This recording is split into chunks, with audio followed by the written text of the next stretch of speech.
Hi, hello. We are going. It's a Tuesday. That's a weird day for me. Yeah, my schedule might not be as consistent going forward. I will still do my best to do 4 streams a week, but they might just not all be on the same days every week. But anyway, we're still starting off the week with a grab bag, and today's games are Divekick and Shadowrun Dragonfall. I love Divekick. This is absolutely just real fun game. But as for Dragonfall, I really have no idea what to expect. So let's start with Divekick, play it for a couple hours, and then we'll play Shadowrun Dragonfall. I absolutely love this game. It's a very simple. It's a fighting game. It's very simple. There are 2 buttons, one for dive, one for kick. And when I say dive, I mean jump, and that's it. You get one hit on your opponent, and that's the end of the round. It's real fun. Let's play a story mode. You've got all these characters in the game.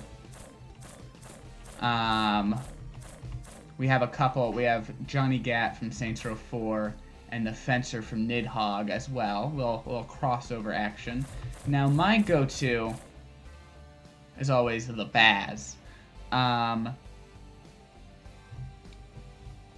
It's a little cheaty. He's an easy character to play, but we're gonna go for plus 10% dive, I think. And you select some clothes. We're just gonna go with the good old classic colors. The Baz has been rejected from different kinds of fighting tournaments all his life for not having the right look or not being good enough or any number of strange reasons. He believes that fighting is his one and only talent and joins the Divekick circuit as a last resort due to its extremely low standards. The Baz had yet to win any money in dive-kicking competitions, so he is currently employed on the side as a bounty hunter for mob boss Don Luo. He is tracking Mr. N to collect a debt owed. I feel like the game might be a bit loud.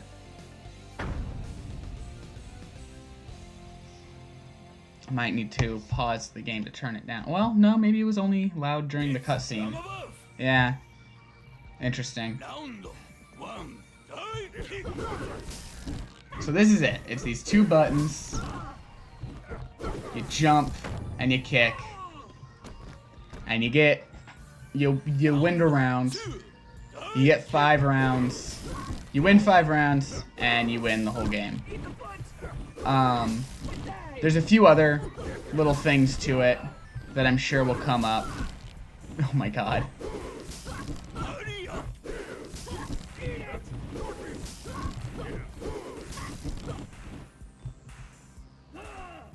I won because I was closer to the line when time ran out.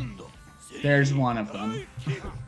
That's right, you also only get 20 seconds per round. There we go. And, oh, no. I thought that was a head kick. It was not a head kick. If you kick them in the head, they're dizzy when the next round starts. Fraud detection warning. And that happens when you win 4 rounds in a row. If you win all 5, well, I got headshotted. If you win all 5, you're a fraud, which I don't think actually... Or maybe they're supposed to be the fraud. Oh, jeez. Okay. Now I'm getting worried. You can press the... Oh my god, are you kidding me? If you could press the kick button from the ground to jump backwards. Oh, you're kidding me right now. This is not... Choke detection warning. Choke detection. action. I cannot believe this. We're not starting this stream this way. This is the first fight in the story mode here. Nope, you missed. Oh, she's activated her special. Ew, come on. This is ridiculous. I'm gonna stay closer to the... Fuck. I cannot believe I just lost the first. I'm upset about that. Especially because I got the first 4 in a row. I'm upset about that. Oh, no way! That was a double kill. That was a draw. We both hit each other at the same time. Are you kidding me?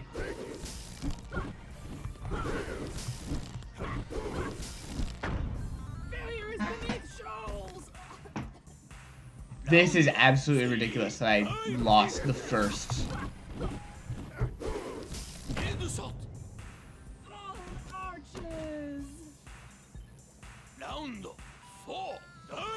So now she's dizzy. Oh, the game is a bit loud, actually. Hold up. Hold up. I'm gonna turn down the game a little bit. That should be good.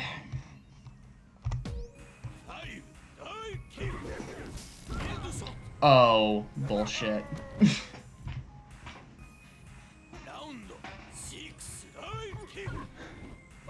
Okay, so I pretty much just kind of want to wait until my...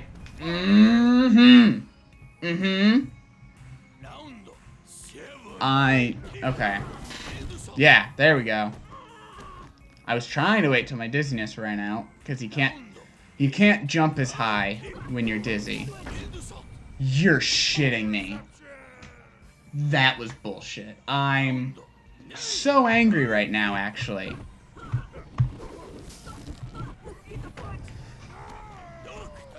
I cannot believe this!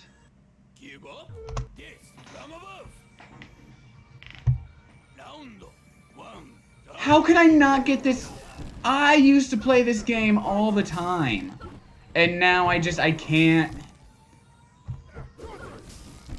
This is the first fight in the story mode. And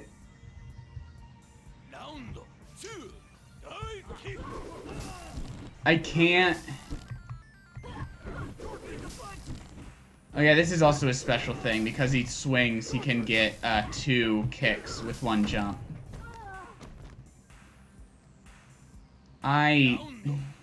This is ridiculous. You tell me that didn't hit? How does she jump so high?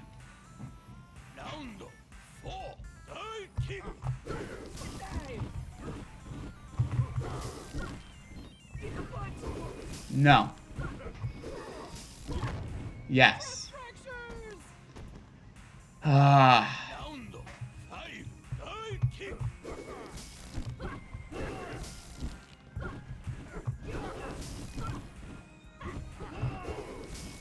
Oh, that should have totally counted.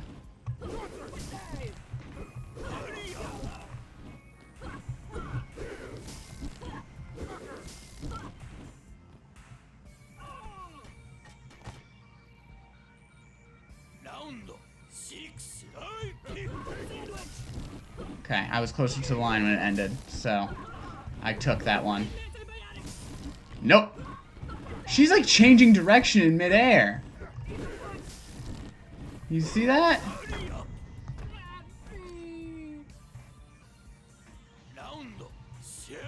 Alright. This might be the last one. There we go. Oh my god. That was embarrassing. That took me 3 tries.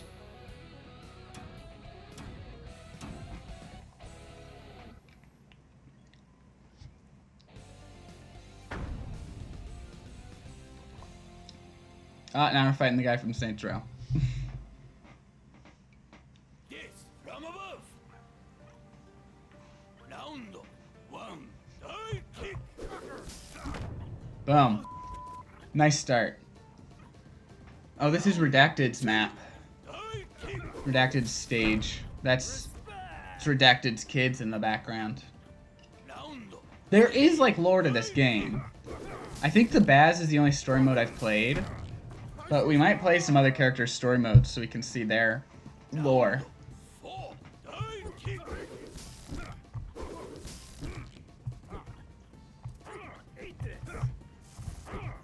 What the hell was that I just did there? Huh. Oh, come on. Swing in there. Yeah! Perfecto. Round. 5. Divekick.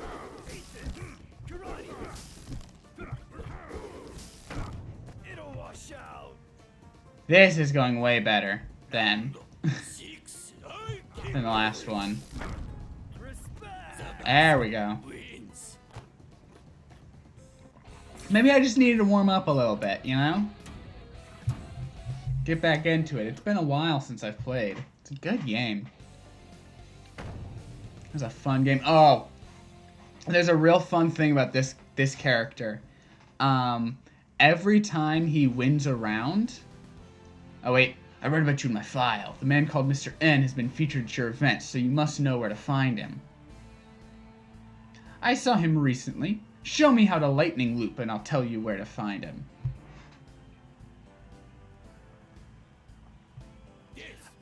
So Jafali here. His whole thing, every time he wins a round, his head gets bigger, which makes him easier to headshot. So he actually gets easier to fight the more he wins. So I don't really know what the advantage is to playing him. See, his head just got bigger. I don't really know what the advantage would be to playing him, but he's great to fight against.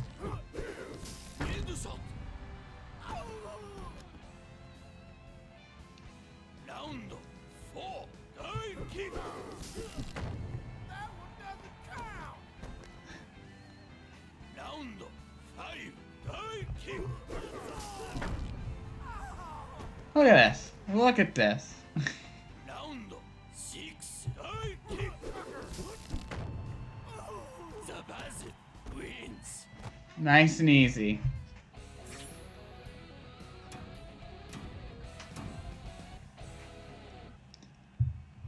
So yeah, you get ranks in diving and kicking and not losing. So this is dive. The simplest. Dive and kick are the simplest characters in the game. Round. 1. They're very much the neutral, like, default characters.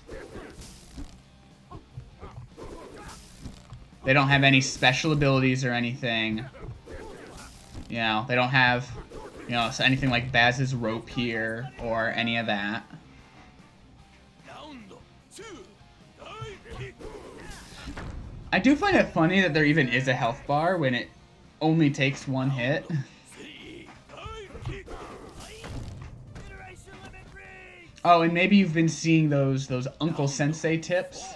That's Uncle Sensei in the background. This is his stage.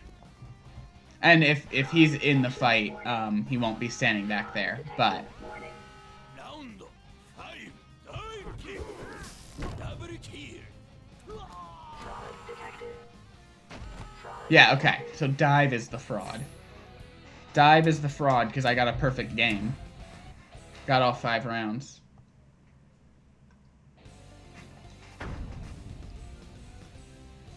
So this is Markman. I don't remember this guy. Okay, I vaguely recognize this guy. Round. 1. Divekick. Headshot. Wrong analog selected. Round. 2. I think he's supposed to be a gamer. Oh! Okay, that's fine. Round.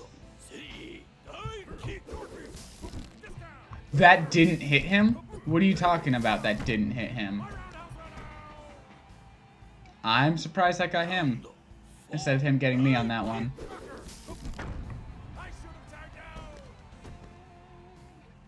Round.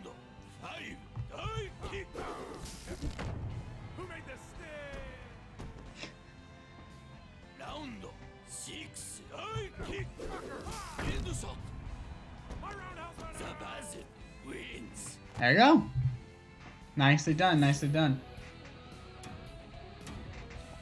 We might see if anyone's playing online later. That could be fun to try to do an online game. I don't know if anyone would be, but... Here we go, Mr. N. I found him. If I can bring him to Danlu, I'll make enough money to pay my dues to the Divekick circuit for the next year. Don't let him see you. Don't let him see you.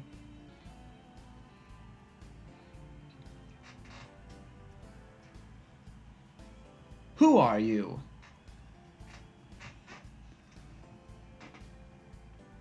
This text is up here for a long time. Damn it. Don Lu sent me. You owe him, and I'm here to collect. Run!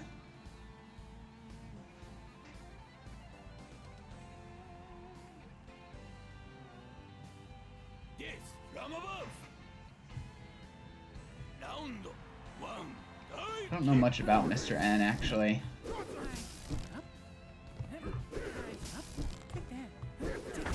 Oh, he got me. That's a bad start. That's a bad start. There we go. That's better.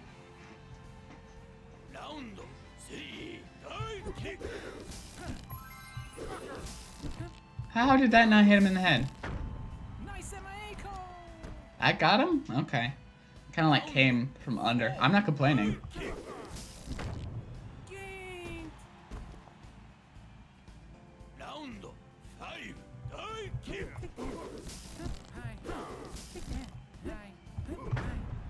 Oh, come on. Yeah, his kick. Okay, so it seems his kick kind of goes straight down. So it's very angled down, which really puts him in a good position if we end up on top of each other.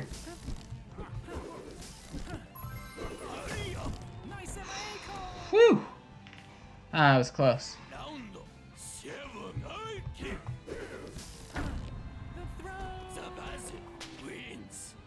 There we go.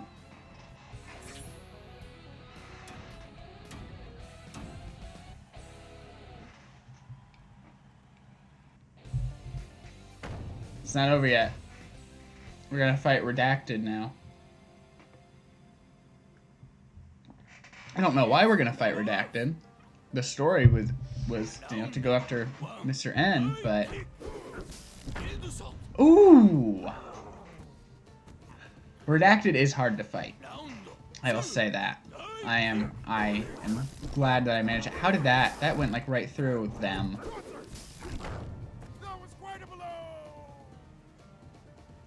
I really got launched in the air on that one.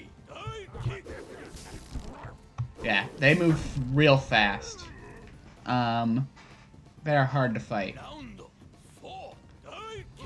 I would not be surprised if I didn't get it on my first try.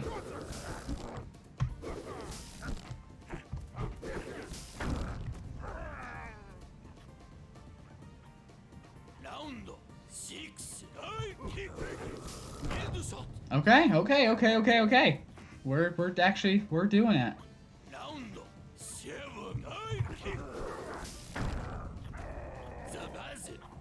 Okay.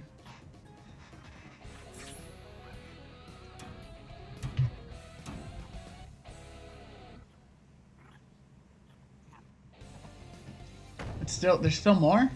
We fought Mr. N. How is there still more? I'm confused now. Okay. We're gonna fight Kick, I guess.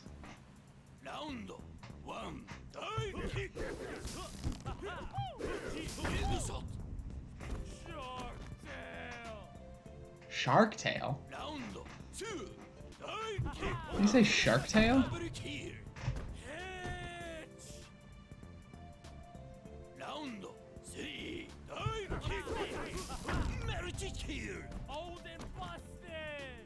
Wow. This is going pretty well. Damn. Imagine if I got all headshots. Ooh, Kick, are you about to be a fraud? We about to make Kick a fraud? Nope. Detection averted. Kick's not a fraud. Let's not. Now let's just make sure we don't give him the choke. There we go.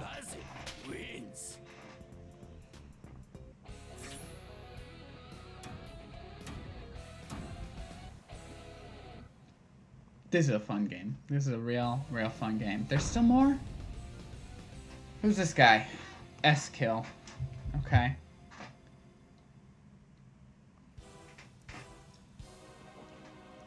The claw, the eagle, and now the baz. When we learn to stop bringing weapons to a foot fight. Is that why the other fighting tournaments don't want me?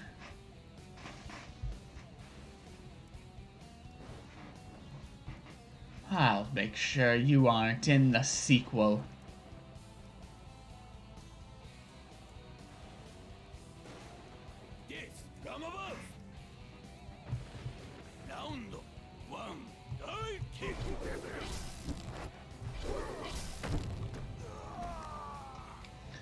Alright.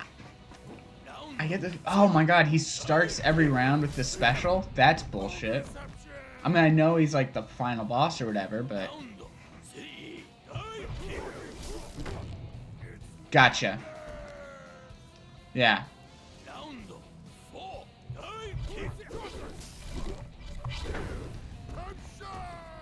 Baloney.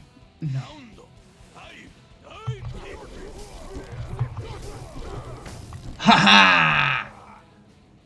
Take that.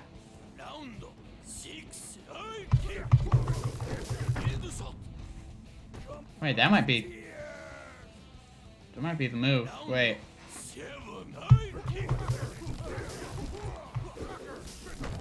Yeah, okay. He was dizzy from the headshot. That made it really easy to get in there because he couldn't teleport.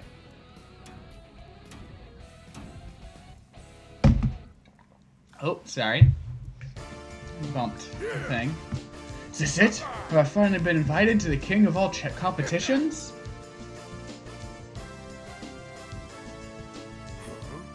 Mr. the Baz, we regret to inform you that after careful consideration, your membership to the Divekick circuit has been revoked. The game is called Divekick, not Electrocute People. We have 3 fighters in comas because of you. Don't come back. Rejected again! Will the Baz ever find a place to call home?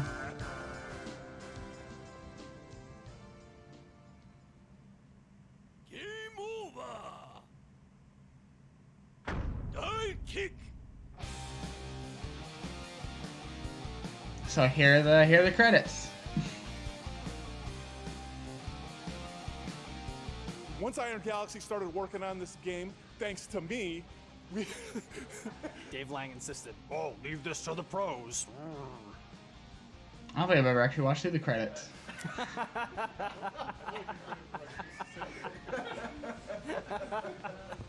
These all bloopers from like a behind the scenes thing. That's great. Butt crack is killing me, dude. Those elite athletes looked extremely out of shape. Something about a budget mocap suits. No! God, you're dumb and bad at this! Try harder! Dive kick! You got hurt because your heart isn't pure. No more bull. You're the only one here not pulling their weight.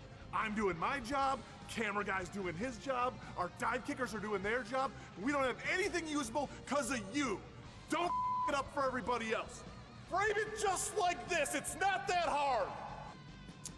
What else you got? That's all I got. I love that. That's okay. That's hilarious.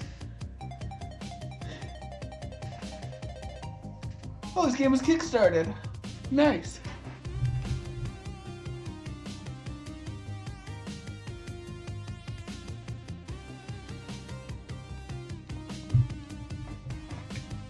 Well, we can do like a couple more characters story modes and then see if there's any games going on online we can hop into. That sounds like a plan.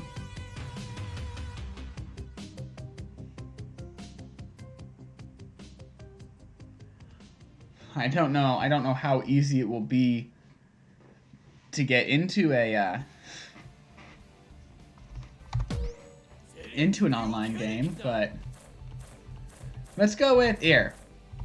Let's go with kick. Let's go nice and simple. What you want? Me to freak this? Select your breed. Select your duds. Let's go nice and simple with kick. I'm gonna go purple. Born and raised in West Philadelphia with his fraternal twin brother Dive, Kick is a serious ladies' man who dreams of fame and the ladies it might attract. A playground brawl causes Kick's mother to send the boys to live in... Are you kidding me? With their estranged uncle, 10-time world Divekick champion. I think that's supposed to be Uncle Sensei. Kick neglects his dive training a bit in favor of chasing the local honies, but his natural speed and the quick thinking he developed doing freestyle rap have quickly turned him into one of the most serious threats on the dive kick circuit.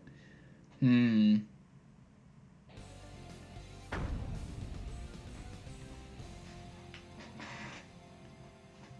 can't believe that the backstory is just Fresh Prince. Round one. Dive kick.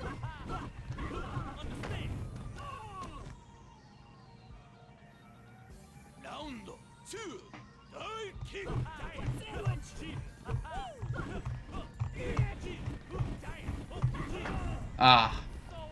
So it's a harder character to play. The Baz is probably like the easiest character to play because of the rope. He's got a very, very sweeping kick.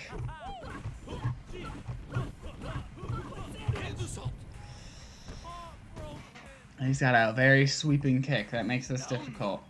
I actually don't know if I'll be able to...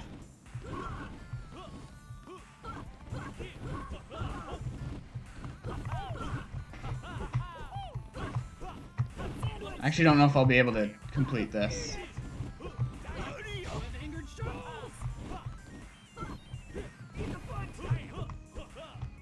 Shit.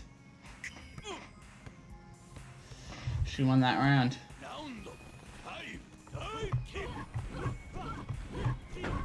Okay. Bit better.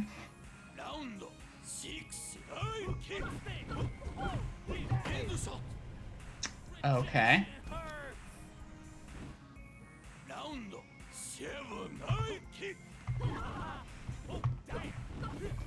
I might not be good enough at these other characters for this.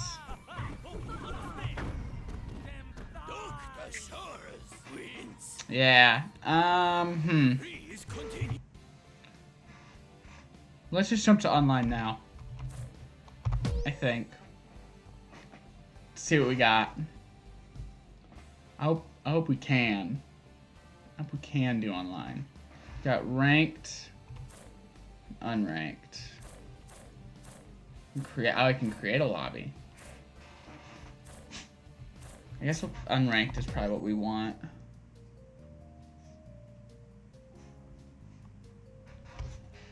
It's searching.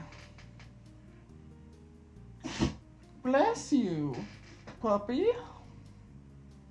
I got a puppy in here, and she's being sneezy. Bless you. I didn't think there'd be a lot of people online, but I don't know. I was maybe hoping I could connect easier than this. Might just have to embarrass myself in more story modes. There is versus mode, which I can just do. But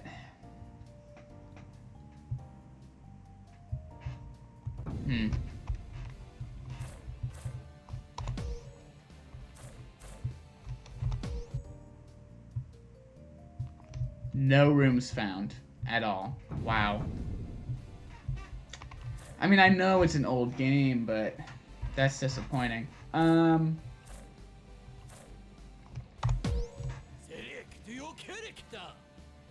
Ah, no, this is like actual. No, this isn't. I can't do that single player. I just have to do, yeah. Story mode is all I can really do right now. So, let's get a character that's easier to play than Kick, I think.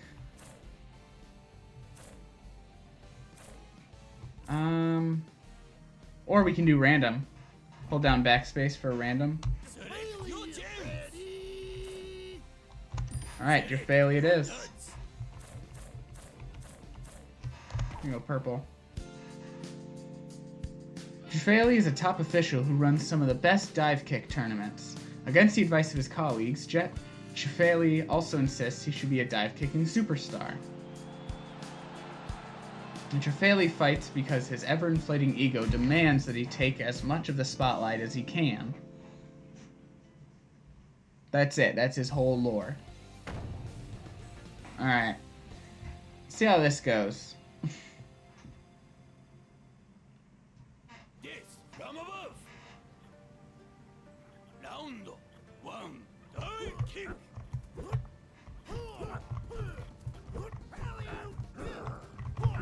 I do not understand how to play. Okay, I do not understand how to play Drafali. At all. Oh, it's when I let go of the button. Got it. Okay, wait, that's kind of interesting.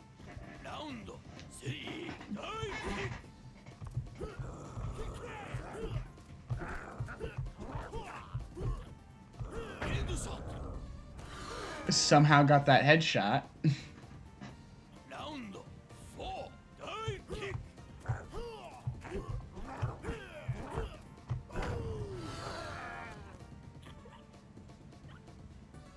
Makes it kind of easy to control the verticality on it, I guess.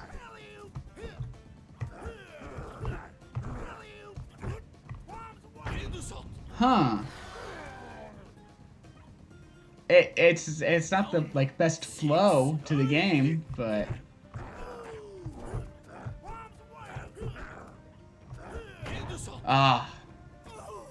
yeah. Also, you know, the whole inflated ego thing.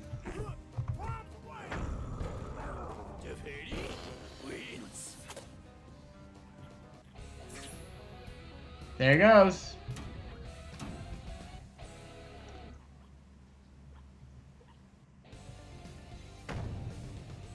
Against Kenny. We haven't played against Kenny yet. What's Kenny? What's Kenny's thing? Yes, from above. Round one, dive kick. Now his head looks tiny. Well, that wasn't a great start. Round two, dive kick.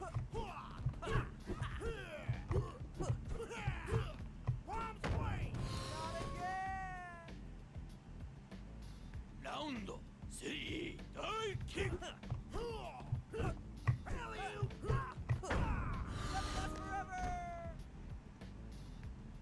Round four, dive kick.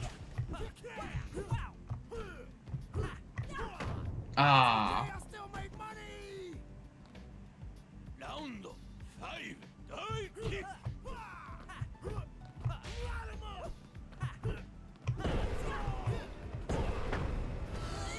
I wasn't really trying to use my special, but it happened. So. Round six, dive kick.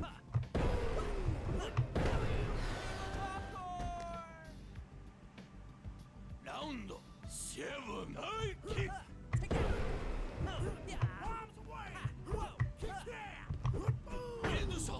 There we go. Divekick wins.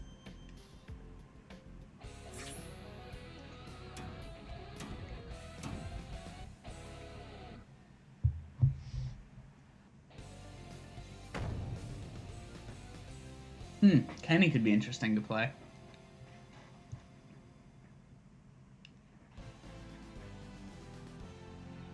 Damn it, Mr. N. Your reputation is horrible. I don't want you to come to events anymore. Something bad always happens. It's a free country. You can't stop me.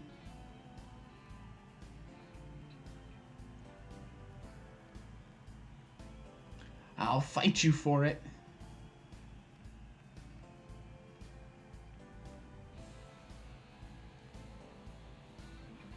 Man, girls need me.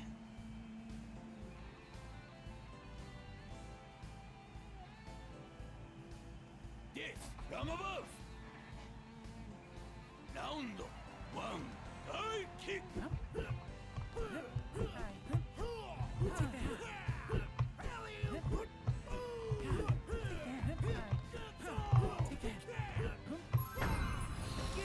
There we go. Round two. High kick.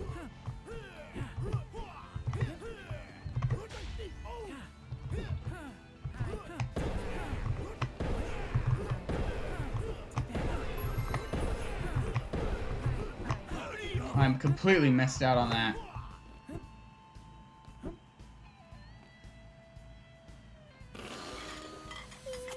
Yeah, it was just kind of the better idea to stay there.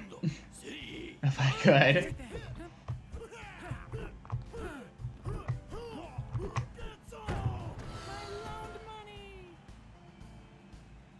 Round four.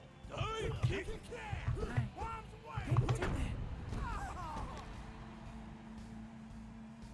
Round five. High kick.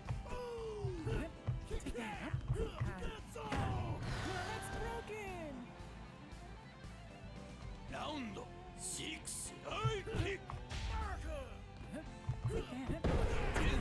Oh, you're kidding me. Okay. Round seven. High kick.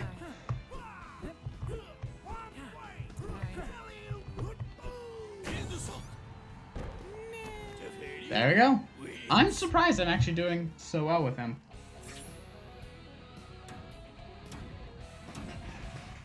Because he's not the easiest to play, but it's not awful.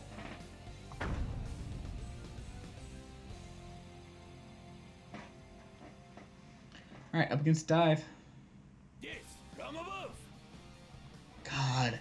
Round one. His head always looks so tiny when a new game starts. When a new match starts. Round two. High kick.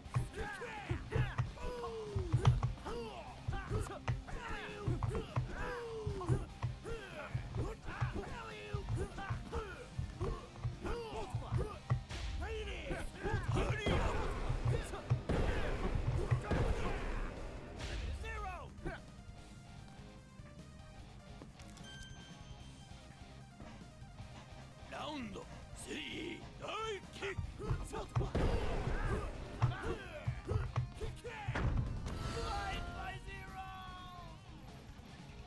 Round four. Dive kick.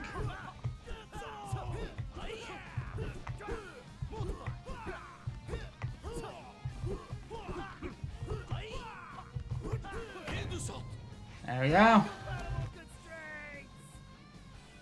Fraud detection warning. Dive, are you about to be a fraud? Round five. High kick.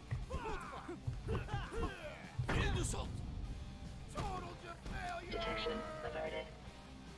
Round He's not. six. High kick. He's not a fraud.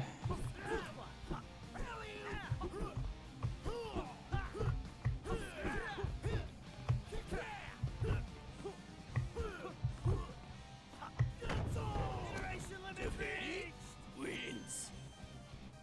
Nicely done.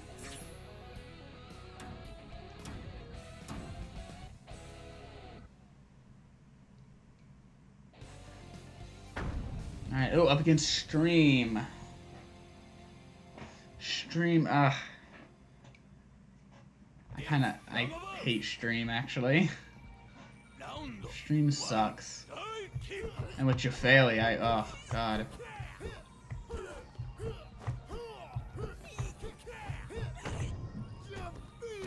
I've never understood how to control Stream when I'm playing as them. High kick.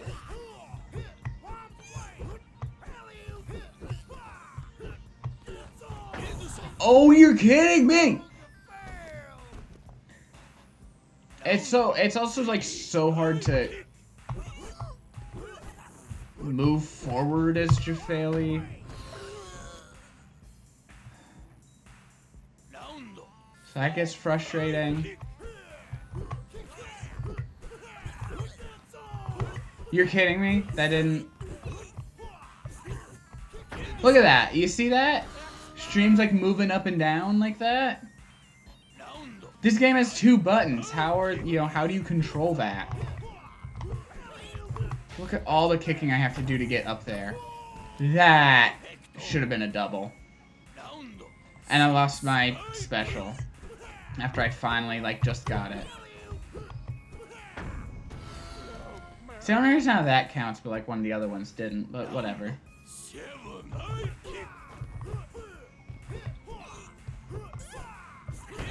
Oh, I shouldn't have jumped. I don't think I'm winning this. So we're just gonna go, like, as far as we can with each character's story mode.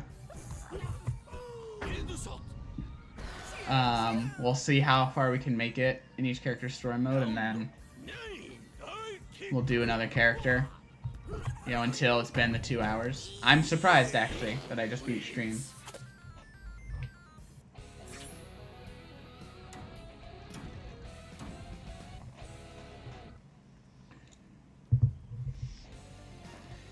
Who begins now? Markman again.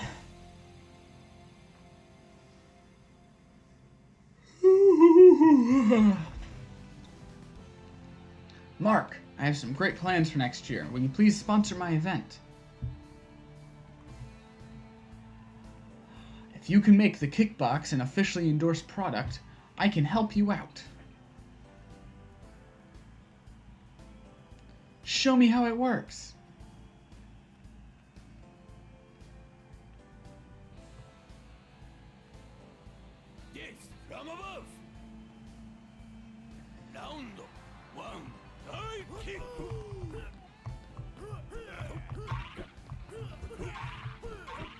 There's a spring in the middle of it? What the heck? I've never seen that before.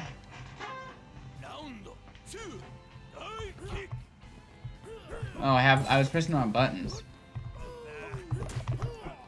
Is that Markman's whole thing? What the heck? Oh my god. I'm just trying to figure out what he's doing. Because I had never seen him throw things around before.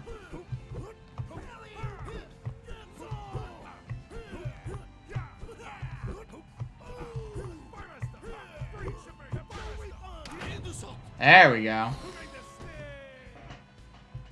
Try to hit in on him.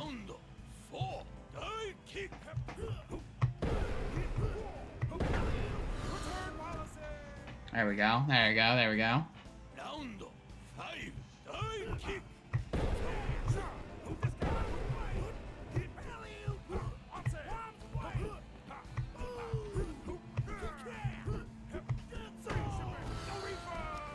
That probably should have been a draw, but I won't complain.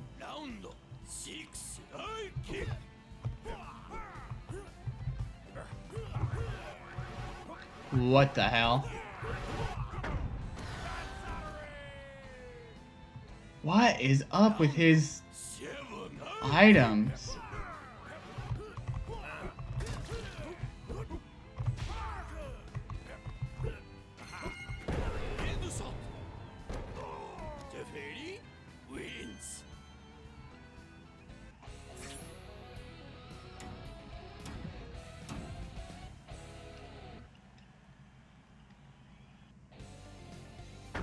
Alright, against Dr. Scholes.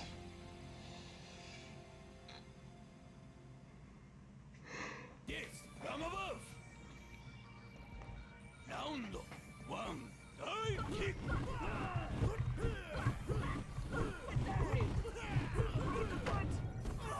There. Oh, a double KO, that's what it's called. Not a draw. So yeah, no one gets the point on a double KO if we kick each other at the same time. So that's what that looks like. I'm surprised it took that long to show you what one of them looked like. Ah! She's tough. I shouldn't have jumped. I jumped right into it.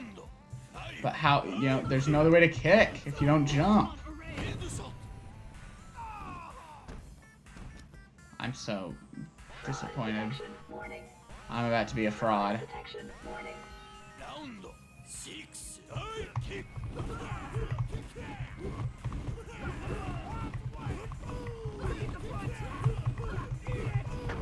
There we go. At least I'm not a fraud. Detection. Averted. At least I'm not a fraud. But I'll probably lose.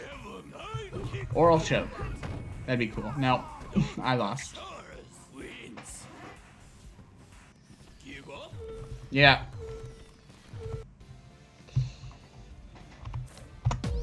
Alright. To your character. Random character time. Select your choice. No, it can't be Baz. We just did Baz.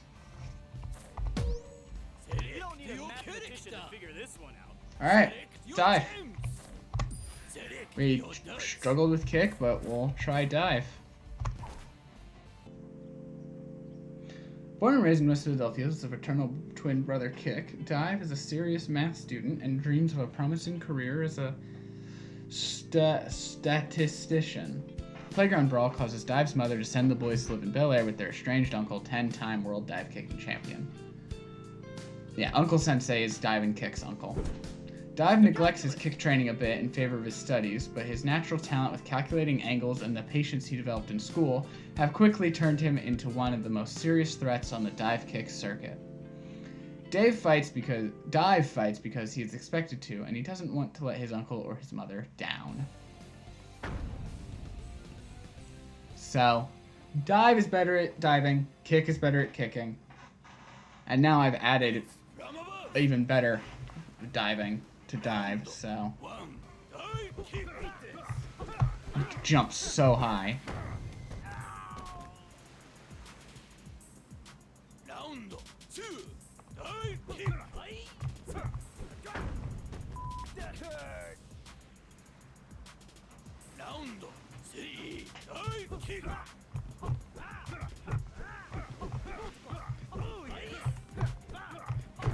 Ah! Limit reach.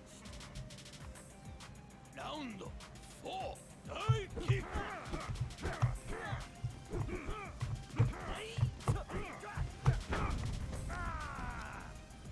I haven't seen this stage before, actually. This beach stage? That's new to me. And I've played this game a lot. Okay, I'm impressed. Did he just yell hypotenuse? Round 6. Hypotenuse! Oh yeah. Too many variables. Round 7. I kick. The hell? How do I keep jumping over him with that? Okay. Round. These special abilities, I tell ya. Oh. Perfecto. Uh-oh. Round 9. I kick. Oh, good, good, good, good. Wins.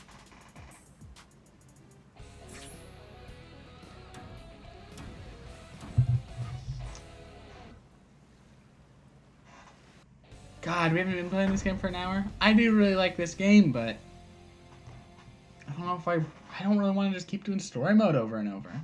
I wish there were some people playing online. Round 1. I kick.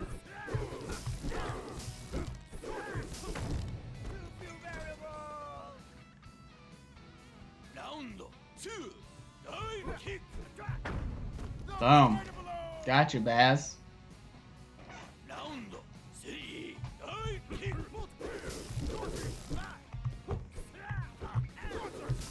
This is our first time going against Baz today. Round 4. I kick. Cold reception. Oh, he just didn't move. Round 5. I kick. You're kidding me. That one's bullshit. Round 6. I kick.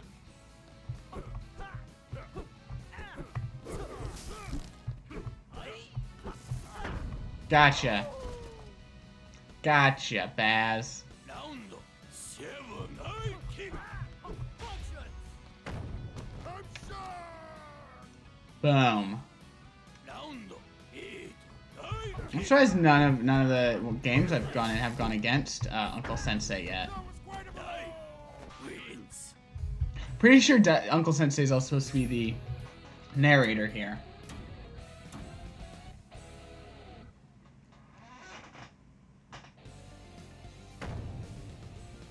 Oh, dive versus kick. Battle of the brothers. Your grades are terrible. Why won't you focus at school? Just not interested, bro. You spend your Friday night with a math book, but I always have a hot date. Our lifestyle just doesn't add up. I should have seen the signs. If I win, you have to take your studies more seriously. Your future is at stake. This is kinda, fine, but if I win, you have to loosen up. I don't love Yes, from above. It's like, oh, the black character doesn't care about studying. He's getting a little uncomfortable. Oh, he's the one who loves rapping.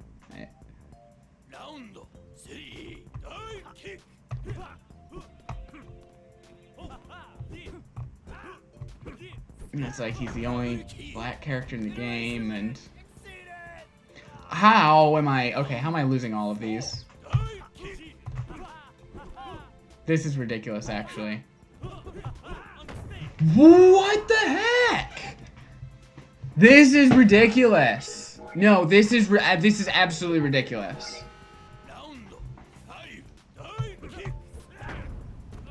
That's what I thought. That's what I thought. The heck was that? Never seen that before.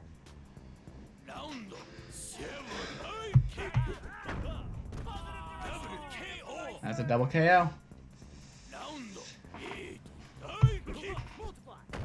Oh, he just didn't move.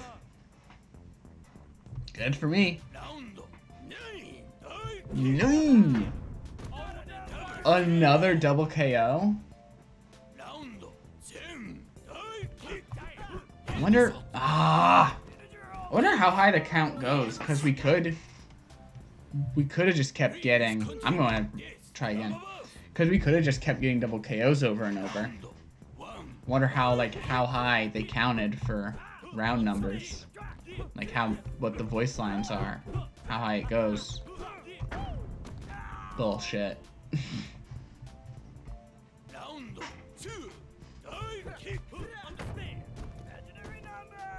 Bullshit. No, I'm gonna keep going. I'm gonna try to finish Dive's story.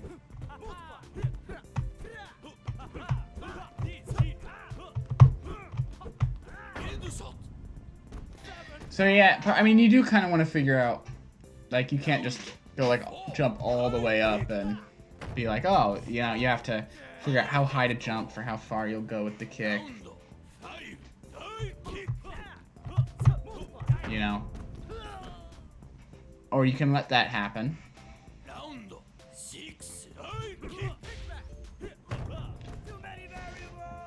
That's bullshit.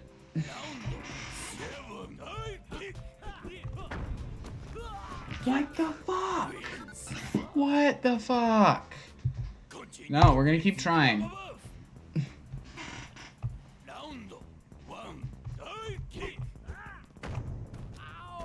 We're gonna get this.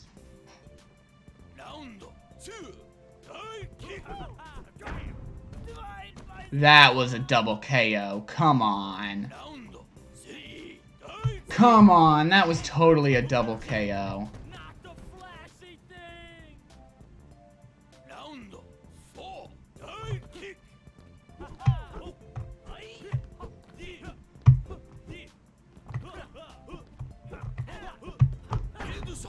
There we go.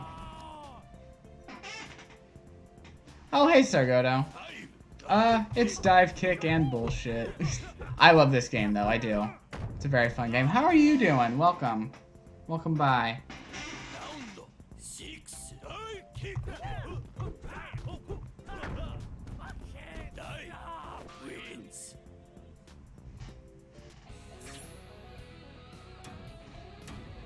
There you go. I did it. Story mode is really the only mode I have access to right now. I tried to look at online games, but no one's really playing this game anymore. Not that I think it had the biggest player base to begin with, because it is pretty indie, but I love it. Hang in there.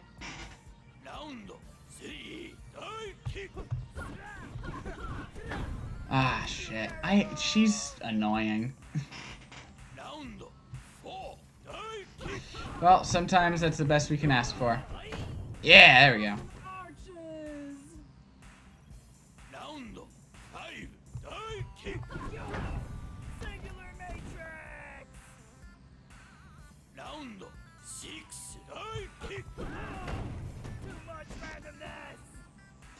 I hate how she, like, changes direction in midair. That's ridiculous.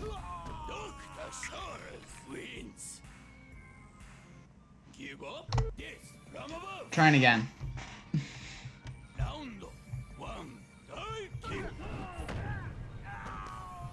What did I think was gonna happen? What did I think was gonna happen?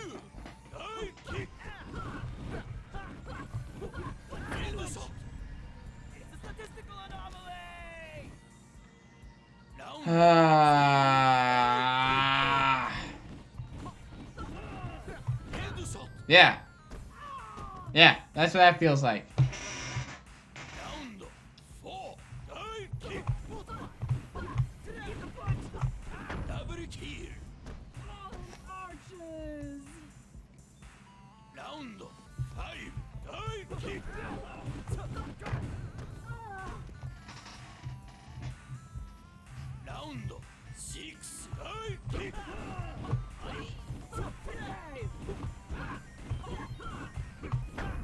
Yeah.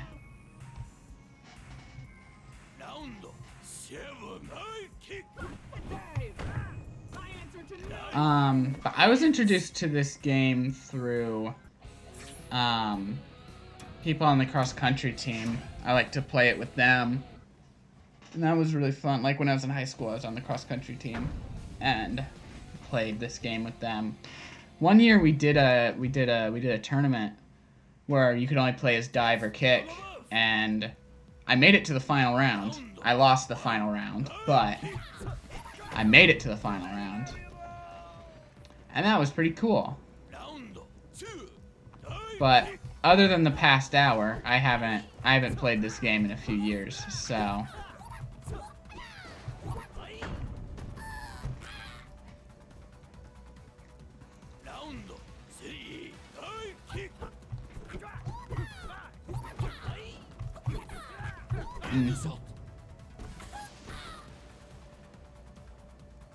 That's a little problematic.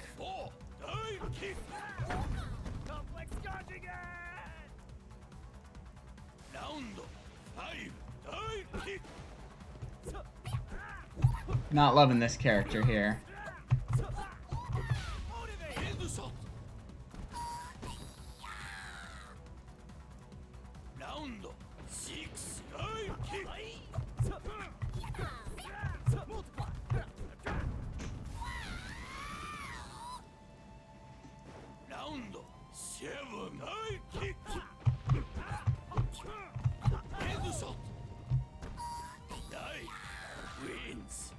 Alright. The faster we're out of here, the better. That made me very uncomfortable.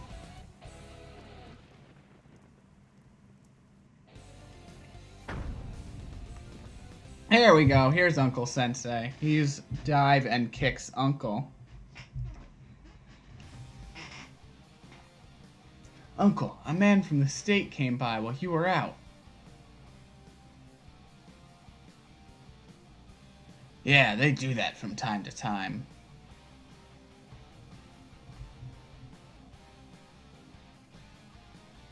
Delivered a notice that said you need to vacate the dojo. Why did you not tell us about this? Sorry, I bumped my desk there. Well, we've all got our own problems to deal with.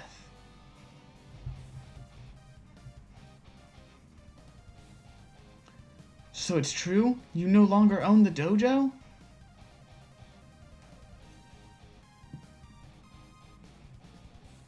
Oh, well, do any of us really own anything?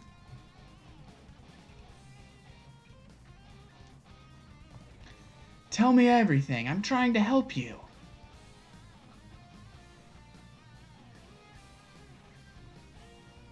Yes, from above. So now, as you can see, because we were fighting Uncle Sensei, he's not in the background. KO. Double KO on the first round. Interesting, interesting. He's a very interesting character. From the boots on his hands to his tips on the loading screen. Round 4. Divekick.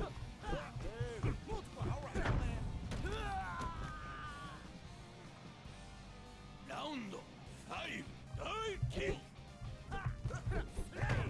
That wasn't in my calculation! Round 6. Divekick.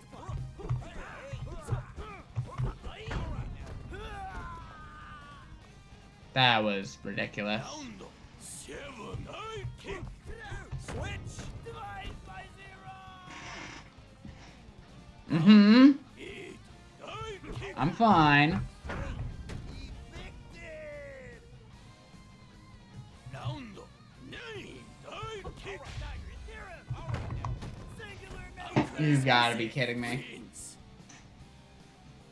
Please continue. Yeah, we're gonna continue. We're gonna try again. Round Hi, puppy. Divekick. Switch up in the salt. How did he... He, like, turned around midair. That's not how that works. 2. Divekick.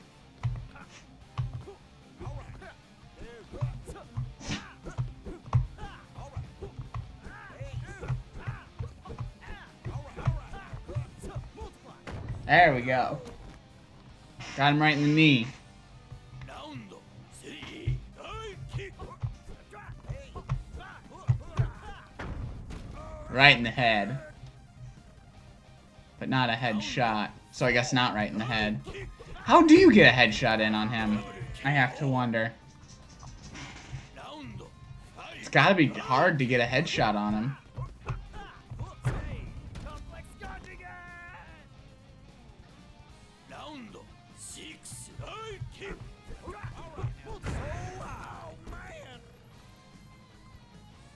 I would have thought that was a headshot, but no. Divekick. In the salt. Come on. Round 8. Divekick.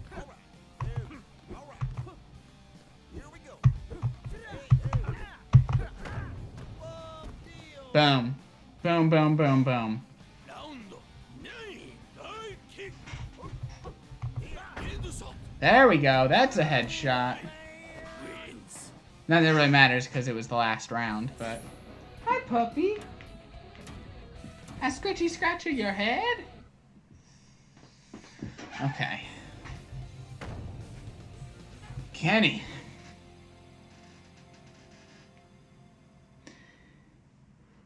Yes, from above. Round 1. Divekick. That wasn't a double KO? Okay. 2. Divekick. In the salt. I hate this guy. I hate him already. Round 3. Divekick. He looks like he could be really fun to play. Double kick. Looks difficult to play. What was that? Round 4. Never mind. Forget what I said. God. Round 5. Divekick. In the salt. Oh! Round 6. Divekick.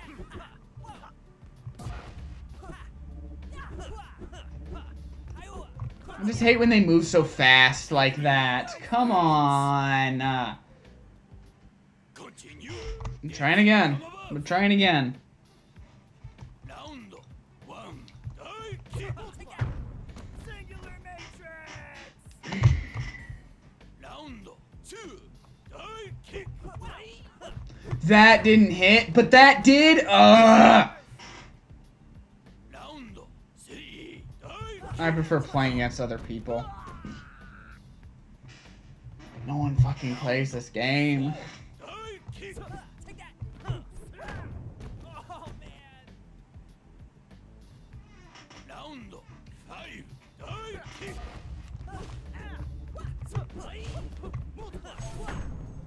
The hell was that? Round. I don't even know what that was. Oh my god. Oh my god. It's just this over and over again. Give up. No, I don't give up. From above. Round 1. It's like the same as Stream, where he's just like, Too few variables. how are you just allowed to sweep across the entire screen like that? How did you just completely jump over me there? Why are you so fast? How am I supposed to get you when you're so fast? Round 3. Divekick. Too many variables. And that wasn't a double KO? I kicked his feet too. 4. Divekick. How did that not? How did that just go right through him? Iteration limit reached. That is 2 in a row that should have been double KOs. I'm like actually mad now. How they're counting this. Why does he move so damn fast? Round 6. Divekick. Yeah. Yeah. Yeah. Round Take that. 7. Divekick. Piss me off. Please join my study group. Oh! Round 8. Divekick. I am so mad. This is bullshit. Please continue. Yes, from above. Round 1. Divekick. Positive directional derivative for line Oh search. god. Round 2. Divekick. Iteration limit reached.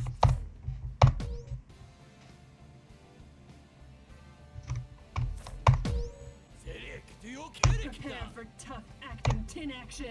Select your jewels. Select your duds.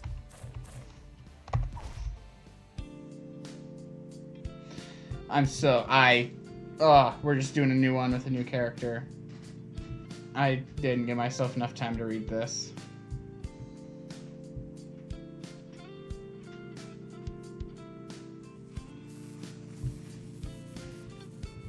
I'll make you wish you were fighting Pedurino.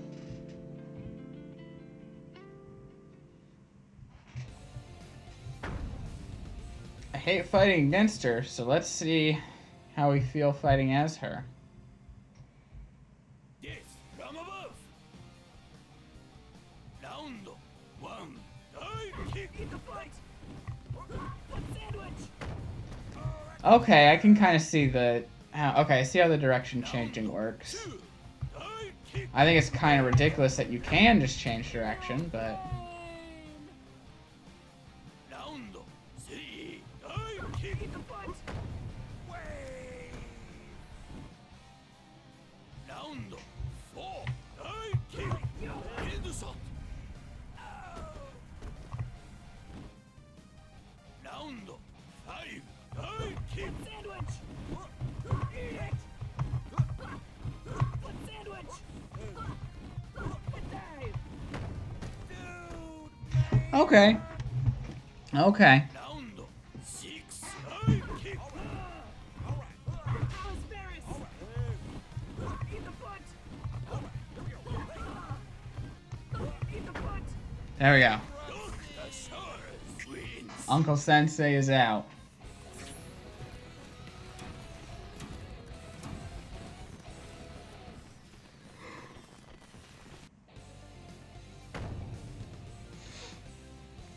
Hey, it's that guy. It's the guy from Saints Row again. Yes, from above. Round 1, dive kick. That hurt. Round 2, dive kick.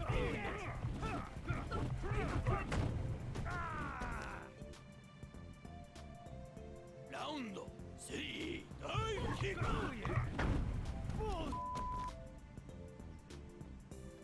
Round Alright. 4, dive kick. I'm kind of learning how to play other characters, so. Fraud detection warning. Oh, Johnny. Fraud detection warning. You're about to be a fraud. 5, dive kick. End assault.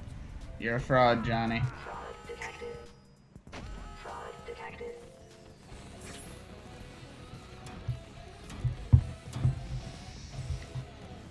He's a fraud. What more is there to say?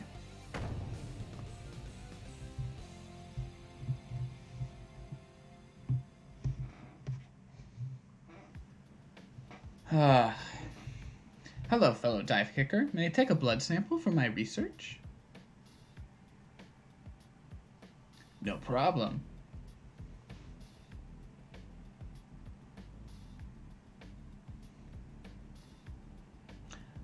Your blood, it is so pure. This is inhuman. How can this be? Some answers will have to wait. I'm training myself so that I'm ready when I meet that man. Care for a match? If I win, I'll need some answers about your blood.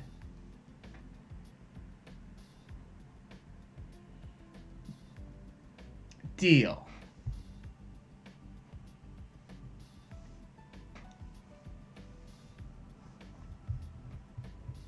Yes, from above. Round 1, Okay. dive kick. Eat the foot.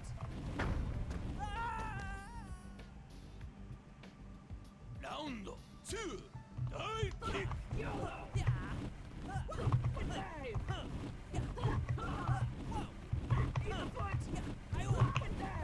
End assault. That was a headshot? I'll take it, but didn't really look like one to me. 3, dive kick. Onion array.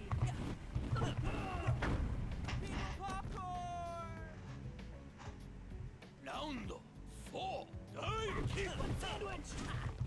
Eat the foot. End assault. That was kind of weird. The way that made that count. Detection warning. Kenny, are you about to be a fraud? Round 5, dive kick. Sandwich. Fraud detected. Fraud detected. Wow.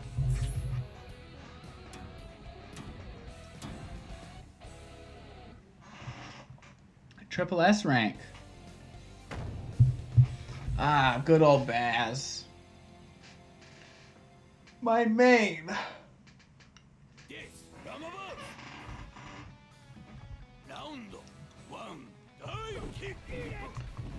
For good reason. He's got great range. I mean, look at that. Look at him with that rope. I got stuck in the air there. Round 2, I love that she doesn't stop taking notes. Hi, puppy. Hi, puppy. round 3, My big girl. You're the big girl. I shall call you a puppy, though. Alright, what have I done? What have I done?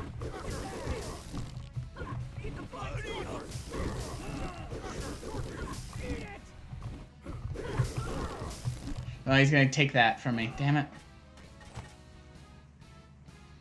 round 4, dive kick.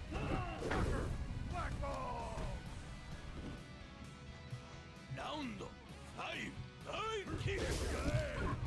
End assault. Headshot. You just gonna hang out under my desk, puppy? Nope, there you go. Round 6, dive kick.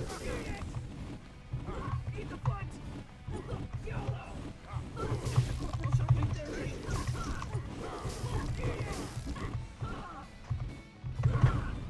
There we go. Thesaurus. Hi, puppy. You sit there back there like a good girl?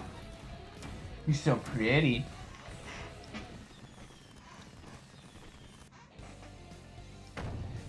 Ah, Jafeli. It's a good tip, Uncle Sensei. Yes, from above. Round one. I kick. Good old Jafeli. You can see right there. Every round he wins, his head gets bigger. I kick. Love that. Okay, well I didn't want his head to get too big. Is the thing. Three. I kick.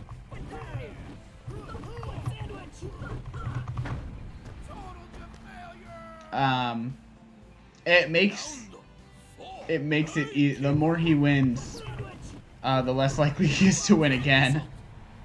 Because of that, the more rounds he wins, Round five. because it makes him easier to hit, Double kill. especially with headshots. Round six. I kick. Multi kill. Round seven. I kick. Wow. Wins. I wonder if you get all 5 headshots, what they say.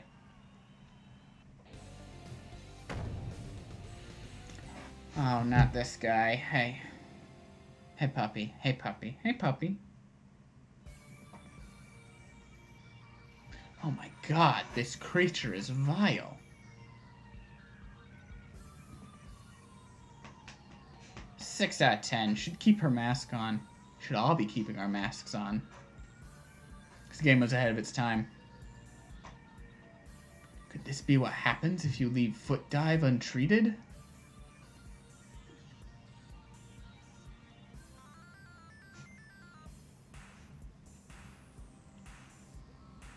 Oh no, he's a gamer. I must take a blood sample. What the hell was that? Yes, from above. Round one. I kick. In the butt. In the shot. Perfecto. Round two. I kick. I hate his noises. Round three. I kick. That sucks. Four. I kick.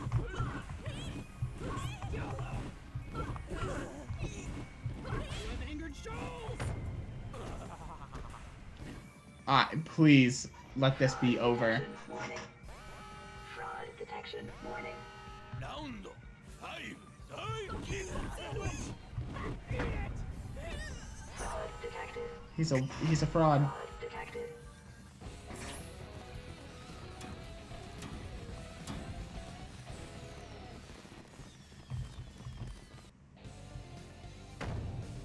Alright.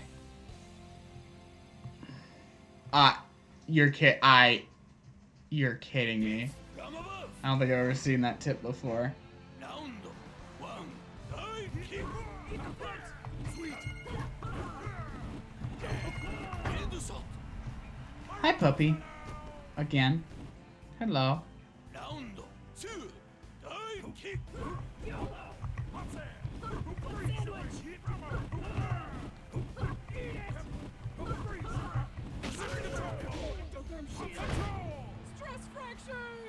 I'm sorry, he can kick upward?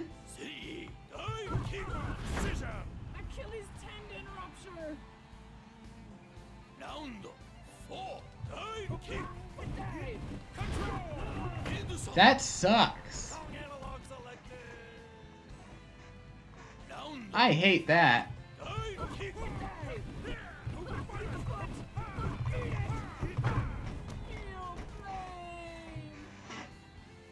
Round six. I kick.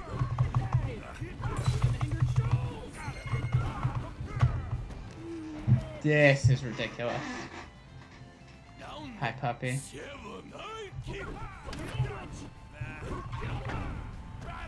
Hi, puppy. Oh, you got the toy. Yeah, you got your robot. You have to... There we go. Can't just have the spring at my spawn. Oh my god. Go try again.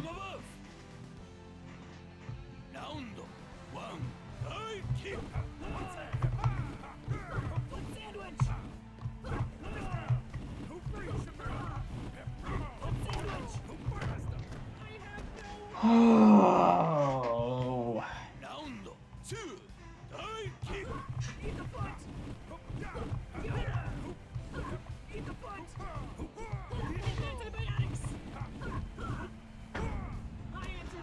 I'm sorry? That was that one was absolutely bullshit for sure. I hate your movement patterns. Hi, puppy. What you climbing up here for? You gonna help me win?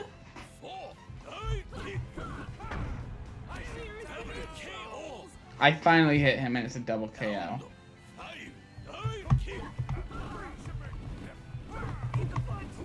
love this game. I do love this game. It's a good video game. Fraud detection warning. Fraud detection. I'm also about to be detected as a fraud.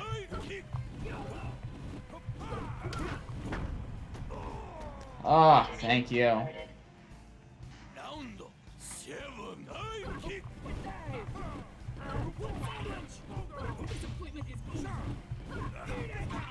Will you stop? Will you be in a spot where I can hit you for once?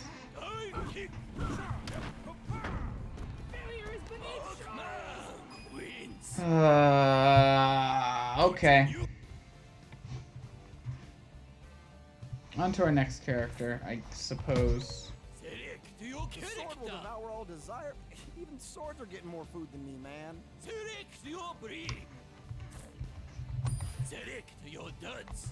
Alright. We're Uncle Sensei.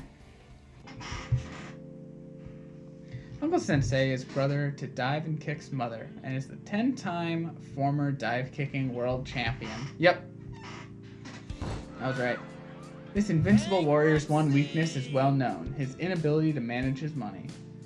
This weakness left him homeless and unable to pay Divekick circuit fees when his 10-year win streak was ended by a shady disqualification. Uncle Sensei now lives in the hills of Bel Air at his new Angle Dojo. He spends his time teaching students and chasing off state officials who insist that he doesn't own the dojo. He fights in order to answer two questions. What caused the disqualification that ended his streak, and how can he stop the giant rodent that keeps stealing from his stockpile of expensive cigars? Well, those are good questions.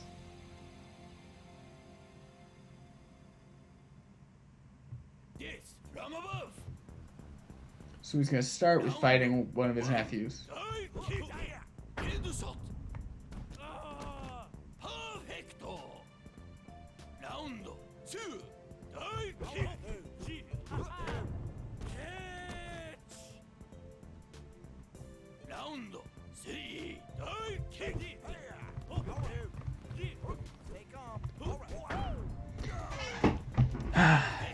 Come on, Kick.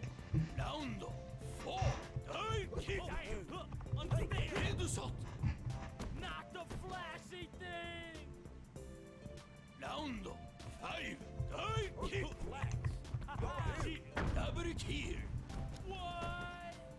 Alright, one more hit.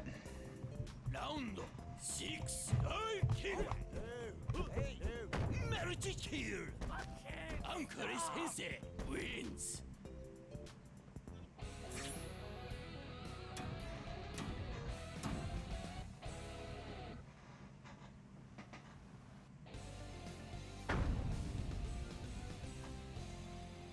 Remember you could buy things in stores? Oh man, I don't want to fight her because she's kind of a racist depiction, and I'm uncomfortable by the noises.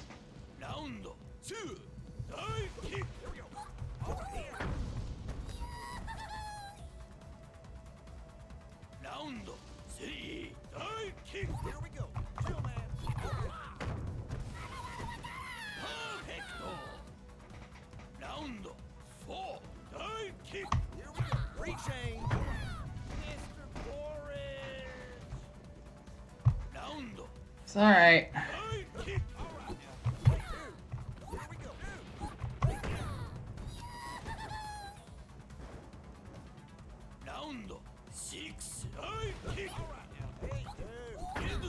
Headshot.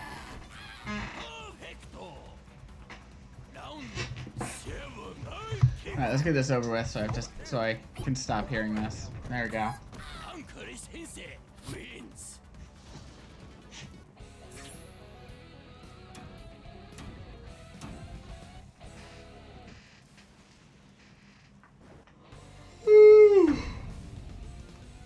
Winning gets boring.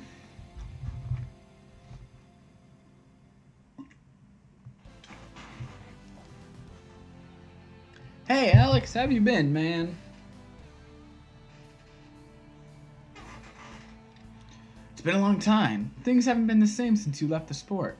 What are you doing to keep busy now that you're retired?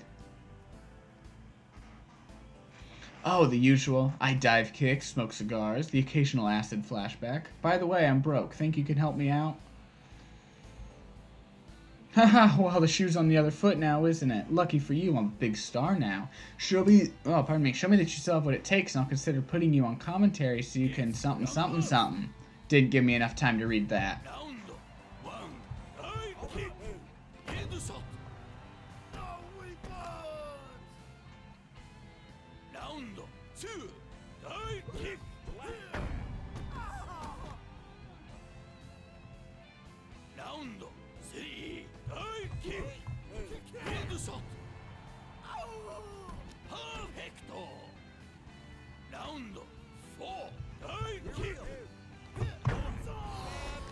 Oh, you got me.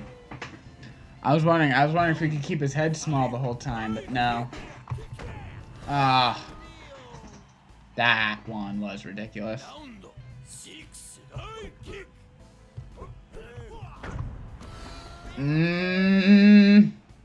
Now I'm getting angry here. Ow. His head's right there. Sorry, I have a bit of a sunburn on my knee and I accidentally touched it to the corner of my table. And it hurt. You're kidding me right now that he just got that headshot while he was dizzy. And now I'm dizzy, and it's whoever wins this round. Oh, you're kidding me that he just won that. Hi puppy, hi puppy, hi puppy, hi puppy, hi puppy, hi puppy. We're gonna try this again. Oh, my headphones just came out. My headphones just came out. Hold on.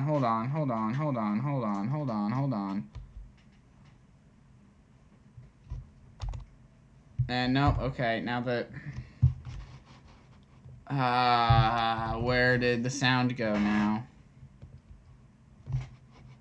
Wait, it didn't ask me if I... Okay, hold on. Yes, headphones.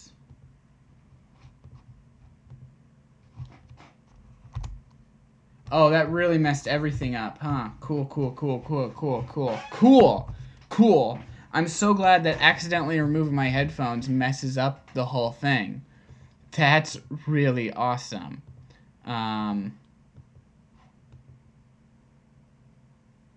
Oh, I'm so pissed off right now that... You've got to be kidding me. So it's just not...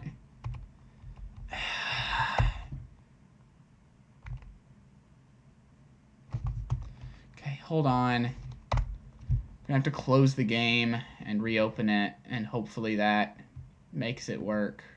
You've got to be kidding me with this.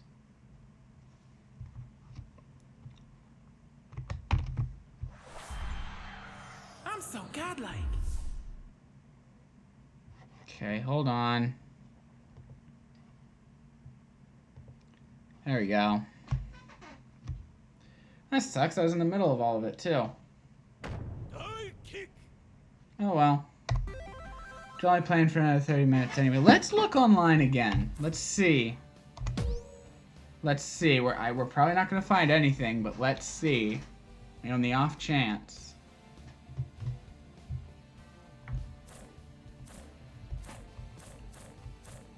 Yeah. You know, we were searching for a while in here. Let's look in ranked.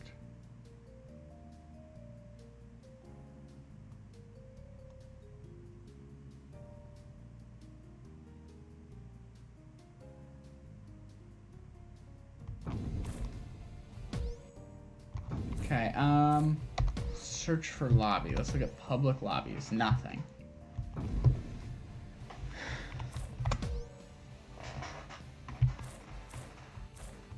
My overall rankings. Or what are the overall rankings? Number 1, Matt Duff. 1,954 wins to 12 losses.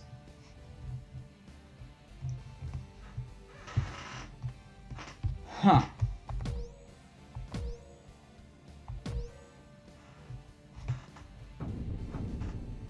Well, just hop into another random story mode.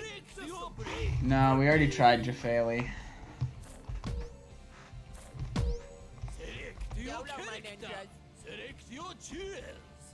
Absolutely not. I hated that. I hate him.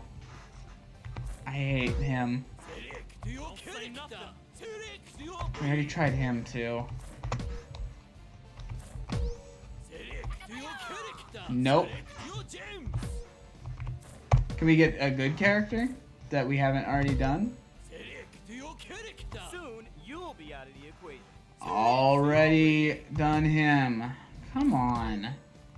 I don't have time for fungus.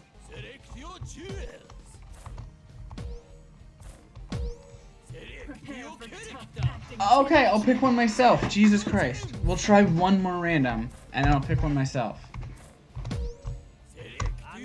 Okay, there we go, finally.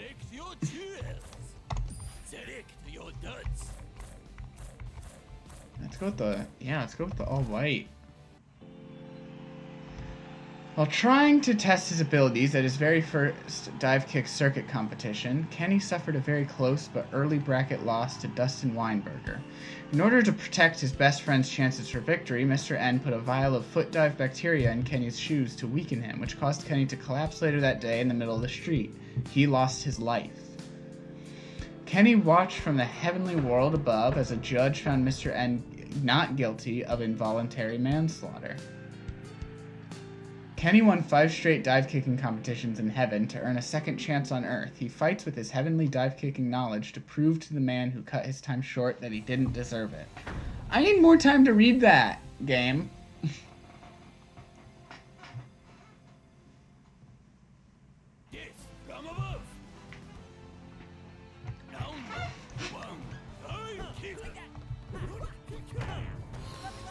Cool.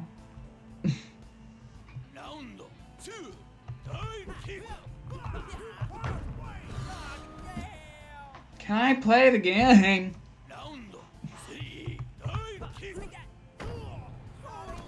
That was a double KO.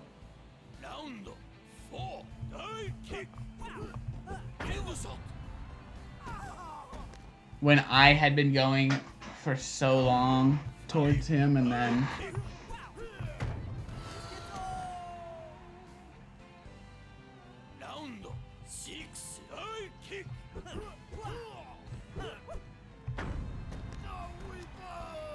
Why does Kenny move so slow?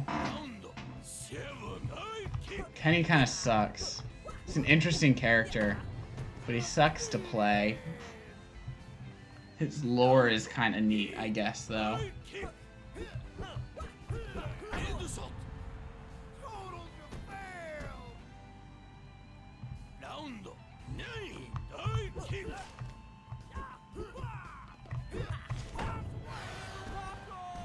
You're kidding me.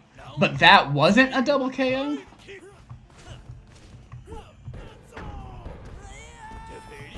Okay, I'm kind of starting to understand how you do that, even though it's kind of dumb. But I'm done trying to play as him. That was really stupid. No, we're not doing the Baz again. Here! You gotta be canonized. Select your gems. Select your duds. We'll go with Johnny.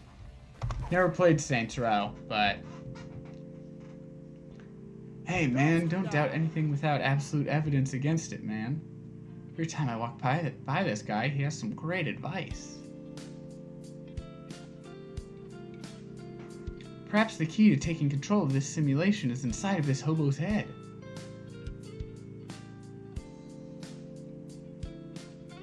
It's worth a shot. Kinsey, if I'm not back in 1 hour, come bail me out. Are you telling me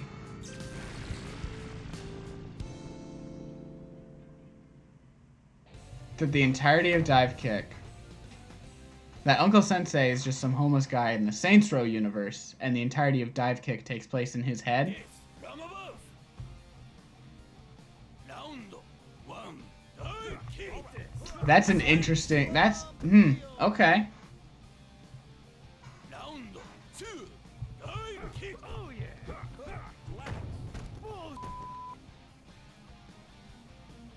Round three.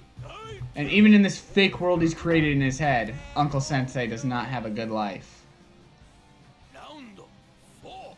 Divekick. Here we go. Hate this. Karate. Hate this. Dude, man. Round five. Divekick. Karate. Wave. Round six. Divekick. All right. Hate this. Karate. Respect. Round seven. Divekick. Hate this. That was a double KO? Really? Round Really? kick. I totally came from above him. Hate this. It'll wash out. 2 double KOs in a row. They call it staged. Fascinating. Here we go. All right. Johnny. Get this up. Oh, Johnny got wins. I don't know what that was about back there, but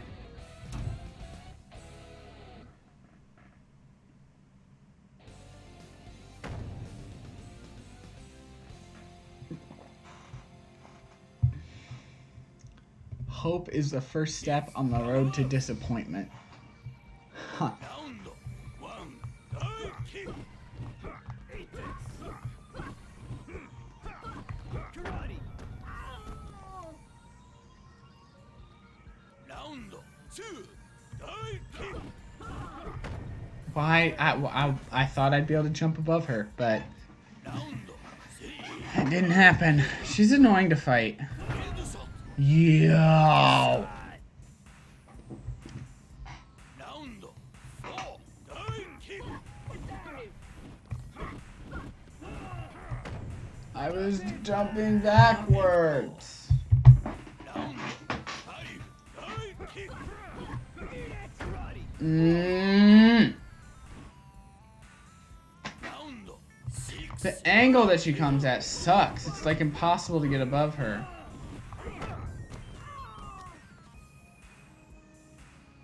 Round seven. Divekick. Karate. I answer to no one. Round eight. Divekick. Alright, this strat is kind of working against her though. Round Let's see what happens. Divekick. There we go. Johnny got Cool. wins. It worked. It worked out.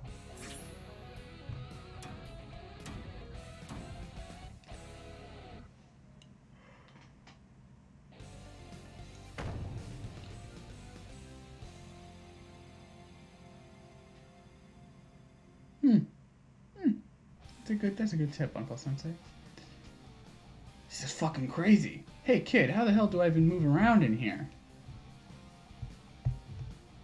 First you dive, then you kick. Fair enough. Doesn't make any fucking sense.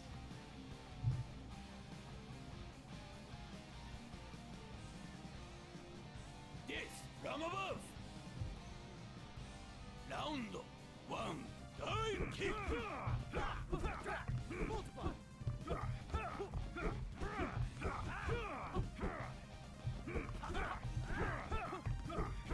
What I love about that is, like, they're not just saying, no, this is how, like, the competition works. They're like, no, this is how the rules of the world work. Round 2. Dive kick. End shot. Incompatible constraints! Round 3. Dive kick. Oh yeah! It'll wash out! Come on. Round 4. Dive kick. Johnny! Not like starting it! Round 5. Dive kick. Statistical anomaly! Round 6. Dive kick. End shot. Okay. Okay. Dive kick. Multiply! Velocity!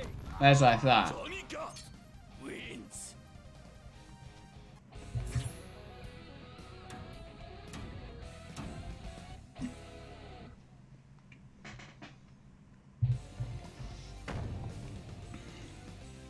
Tacos are a superfood. I don't think that's true, Uncle Sensei. Yes, from above. Round 1. Dive kick. Oh yeah! End shot. My roundhouse right now! Round 2. Dive kick. End shot. It'll wash out! Okay.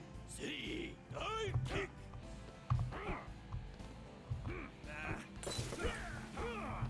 Eat this! Round 4. Dive kick.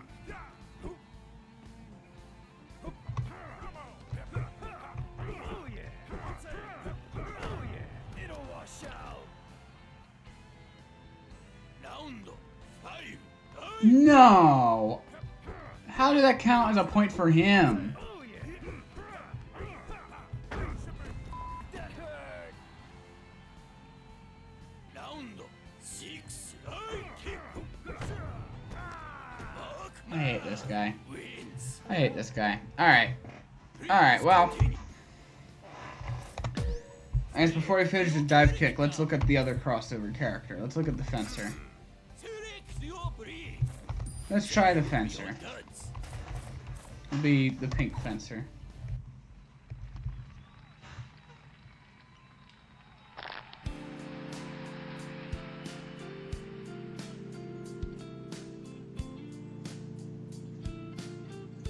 So we just kind of wound up here.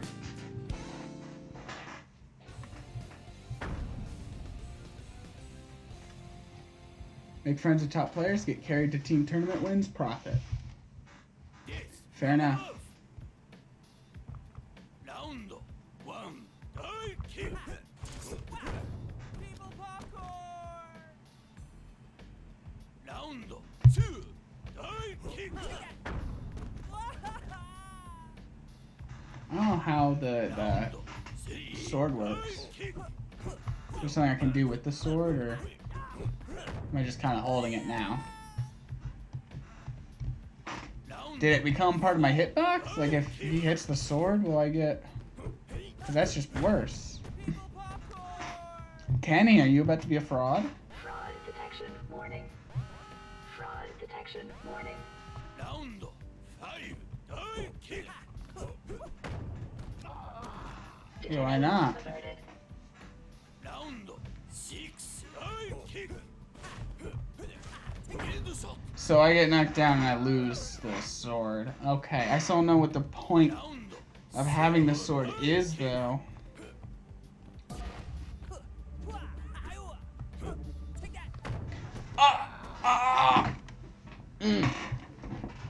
That feels inconsistent. There we go. Wins.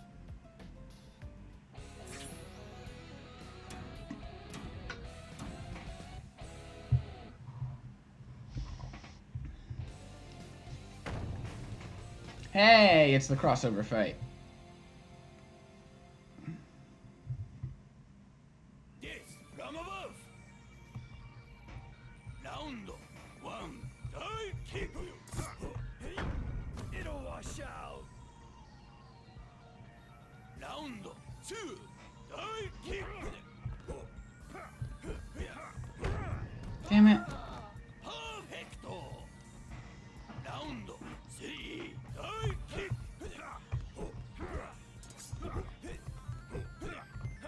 Headshot. Respect. Round four. Divekick. That hurt. Got you right in the knee, Johnny. Round five. Divekick. Headshot. Round six. Divekick. Oh yeah. Headshot. It'll wash out. Hell yeah. Headshot. Round seven. Divekick. The fencer wins. Is that the Fencer's only victory animation? QQ. What? Okay. Ugh.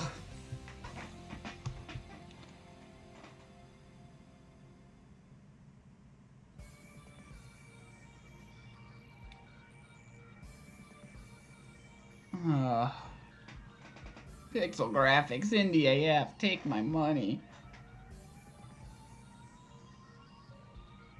I hate this guy. Yes, from above.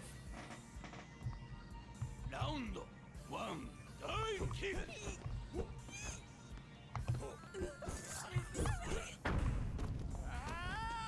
I really hate his noises too. Round two. Divekick.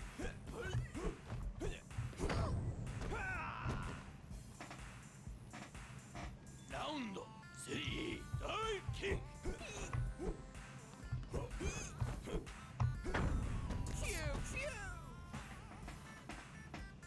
Round four.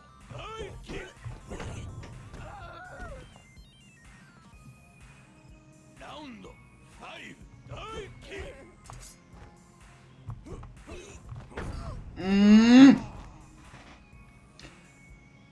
Round six. It gets so frustrating.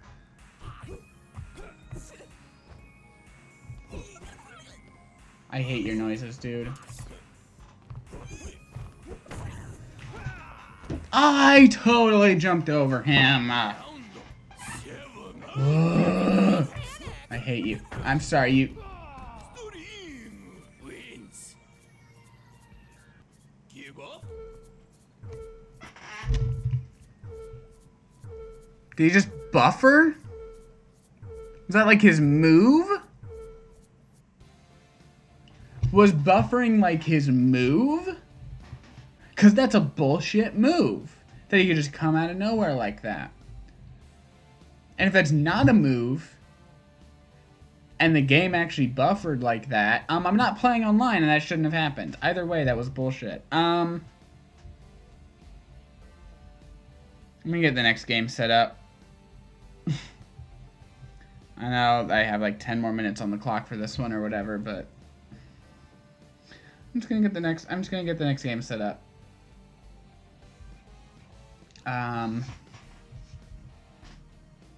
So I'll be right back with it.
Okay.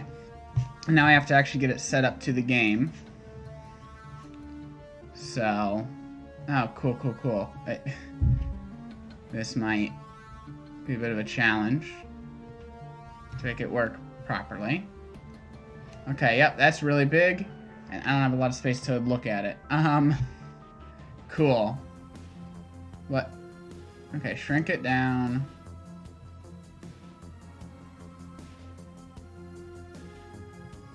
Is that what it should be? Let me pull up the guideline. Okay.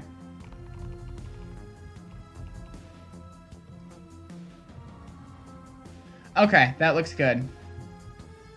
I'm looking at it very small, so it's not the easiest to tell, but I think it's functioning properly. So anyway, this is our next game. Shadowrun Dragonfall. I don't know what to expect out of this at all. A bunch of games in this series were like free on Epic a while back, and I just grabbed them, and here we go. From these images, it looks like it's some sort of isometric, maybe a strategy game, which those don't tend to be my thing, so we'll see how I feel about this. What's the content list? Huh. Okay. Options. With extra blood and gore turned on. Game difficulty, let's switch that to easy. Okay. Okay, sure. Let's see what we're getting into. Let's launch the campaign. Easy. Confirm.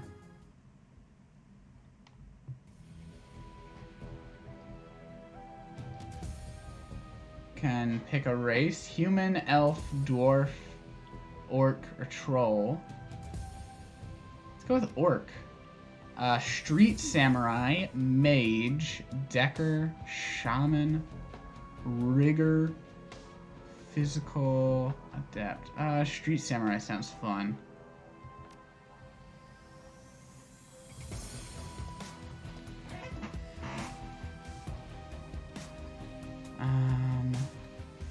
Make a custom. Huh. Neat. I'm making my little character.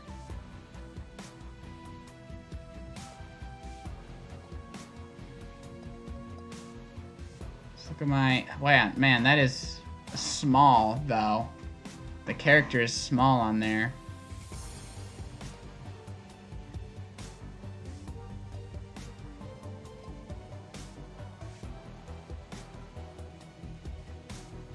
You'd think when you're in a character creator, they'd let you see your character more. Ooh, I like the mohawk. There's a few different mohawks.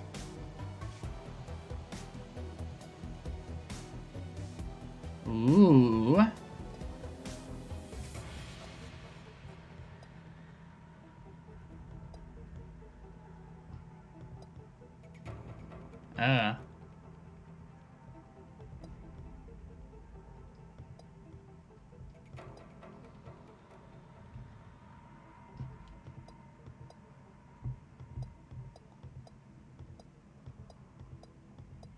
Let's see what some of these defaults look like. Pretty neat. Yeah,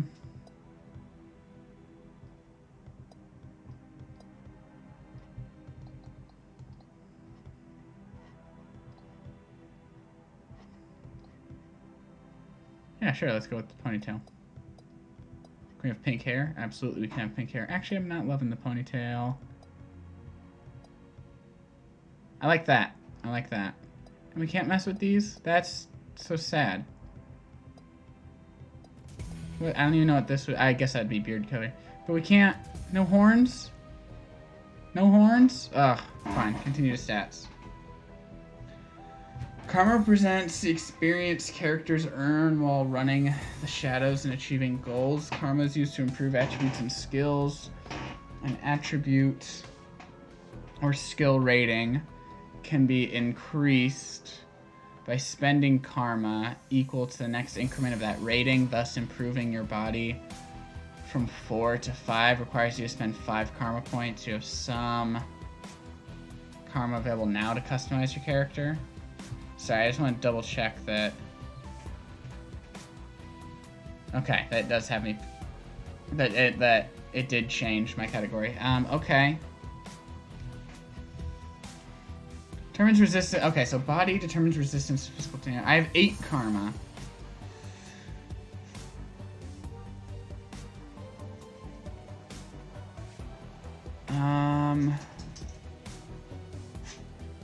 I seriously don't know what I should be spending this on right now.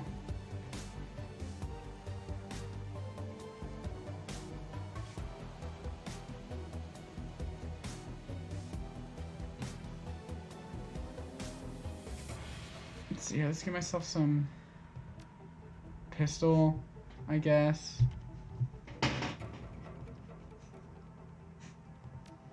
Let's just all the guns get 1 and increase our strength, I guess. Name your character. Name our character.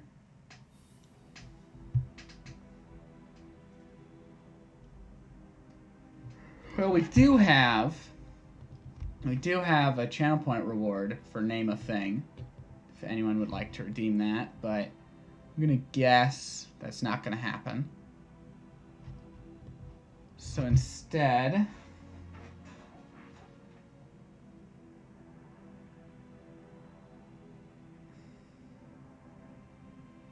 what's a good name? What's a good name?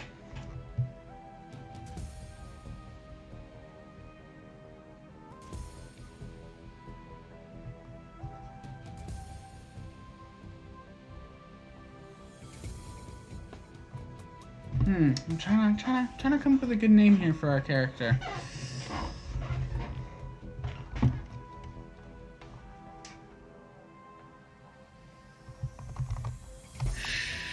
Shellbar. Sounds very orcish. I don't know.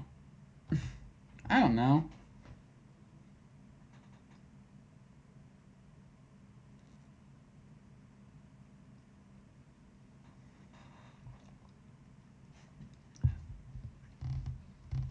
Hi, puppy. Hi, puppy. Continue. Oh, wait. Maybe I should read this. The Harfeld Manor Run. Life was good. Easy jobs, regular pay, a reliable crew. But things went south and you had to drop off the grid. Put a bullet in the past and start fresh somewhere new. The promise of opportunity and anonymity draws you to the free city of Berlin, the Flux State, a grand experiment in social order. Corporations tread carefully here. Even the great dragon Lofwer only has so much sway in the constantly evolving power structure of Berlin. The perfect place for a savvy Shadowrunner to disappear and begin anew. And, as luck would have it, home to your old partner in crime, Monica Schaefer. It's your third run with Monica and her team, an old castle holdfast 1 hour east of Berlin, perched on a hill overlooking the countryside. The job is standard smash and grab. Crack the vault, grab the data, get out in one piece. A mediocre payday, but work is work.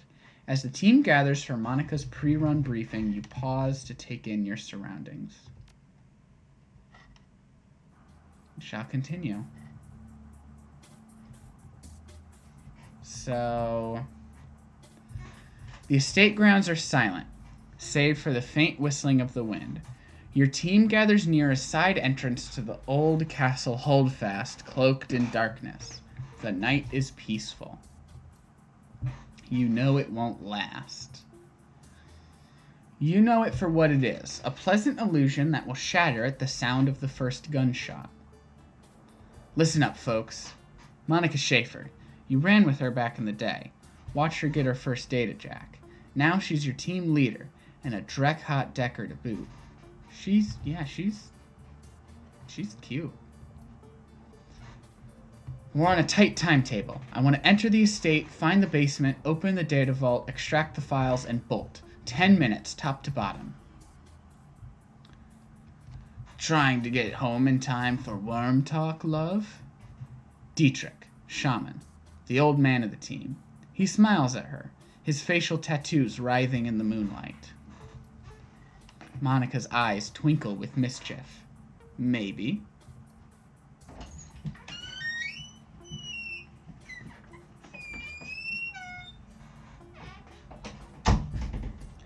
How many times have I told you?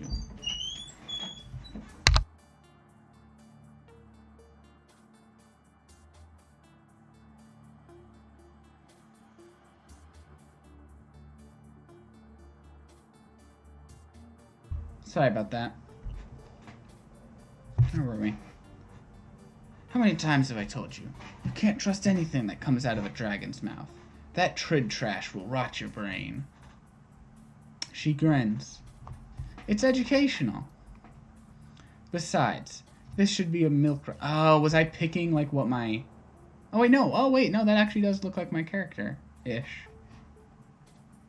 Wait, I swear I made her skin green. What's... I totally made her skin green. Why does she look like that? Oh well. No, not oh well. That's not the character I designed. Besides, this should be a milk run. Security is supposed to be light. A few automatic weapons, no armor. With a little luck, they'll never know we were here. Just like old times, eh? In my experience, there's no such thing as a milk run. Watch your back all the same. Works for me, let's get paid.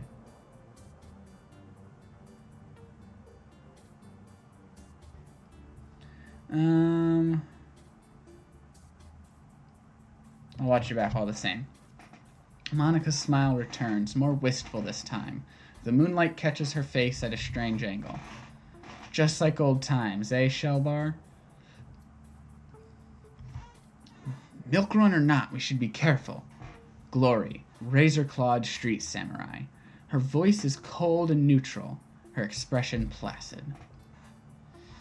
They may only be private security, but their bullets don't know that. I can patch you up if I have to, but I'd rather not have to. You people need to relax. We're professionals, remember? Monica raises her arm and speaks into her wrist-mounted comlink. A darkened face shimmers on the view screen. Iger, are you in position?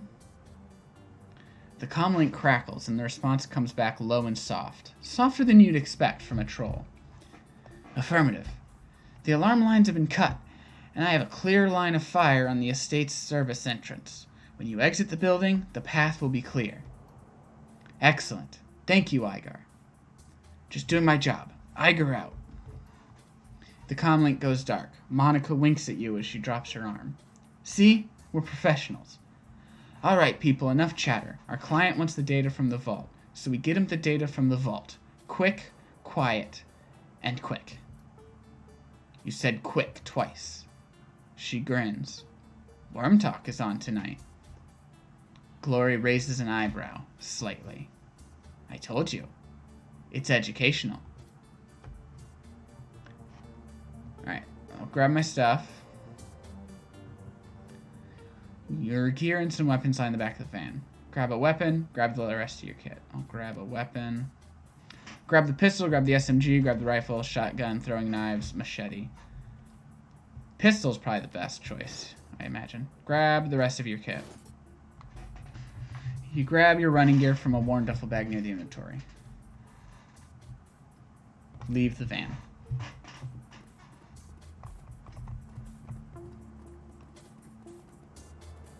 Okay, so I'm using WASD for the camera, and then I'm clicking for where I want to go. Got it. Enter the manor.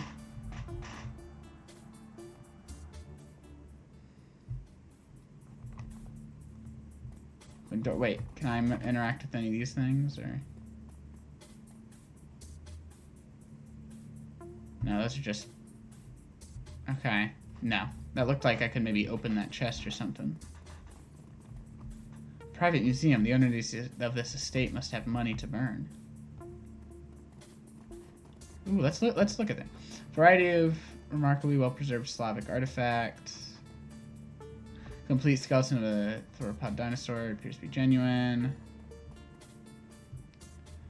Vase in this case looks both very old and very valuable. A fine scrollwork of lapis and gold leaf decorates its exterior, and the interior shimmers with the organic beauty of abalone shell. Your fixer could probably move this thing in a heartbeat. You can't help but notice that the glass encasing it looks awfully flimsy. Okay, we can take the vase or leave it. Try best to leave it. Maybe grab it on the way out. Cask in this display case decorated with of ivory. I don't know what scrimshaw is, but I don't want to. I'm worried it might like trip an alarm or something.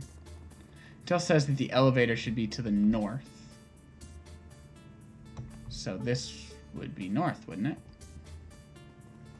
I imagine. I would think. Yeah, I mean. Ah, shit. It's an enemy. Okay. I don't play these kinds of games, so we're gonna need this tutorial.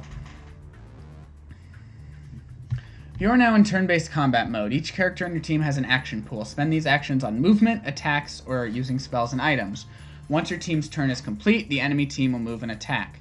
Additional tutorial information is available from the reference guide, which can be accessed in the upper right corner of your PDA menu. Oh god, that's so much. We'll figure this out, I guess. Get to the lower floor, keep the team alive. Got it.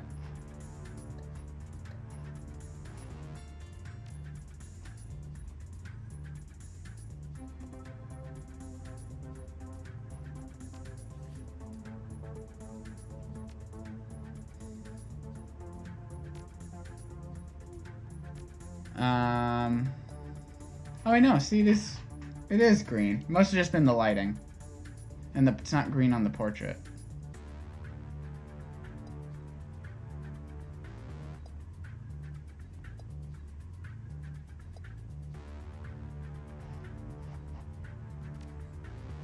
Okay.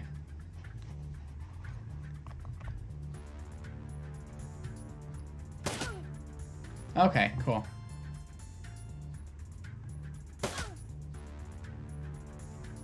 It's Monica's turn. Line of sight blocked.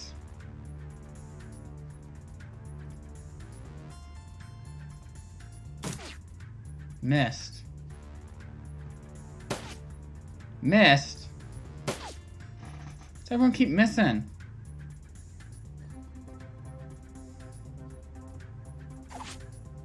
Why is everybody missing? What the hell? Uh-oh. It's got me worried.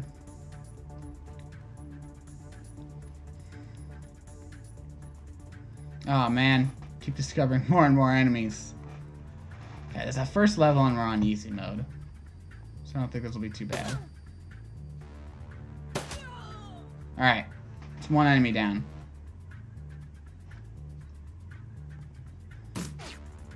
Wow, how are we missing? There we go. Oh, that's another down. Medium cover. Missed. Missed both. You have light cover.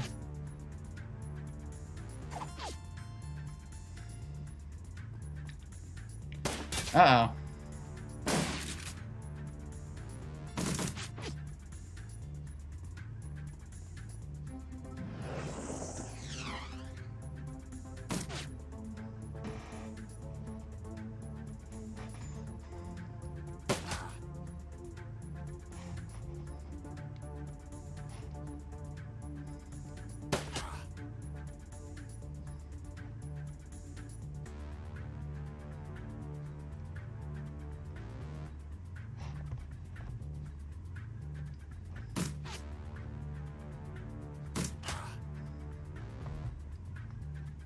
Okay, Glory definitely shoots this guy. Okay, or not.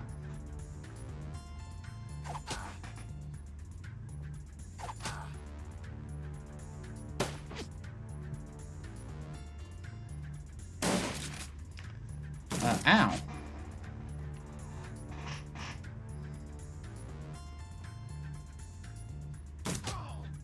Uh-oh. Okay.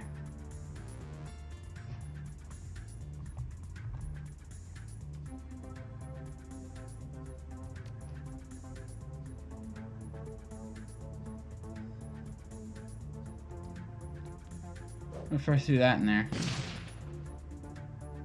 Well, that's not where I aimed at all.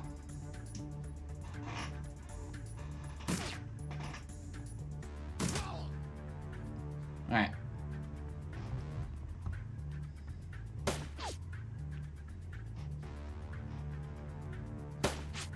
Seriously? Missing both? Again?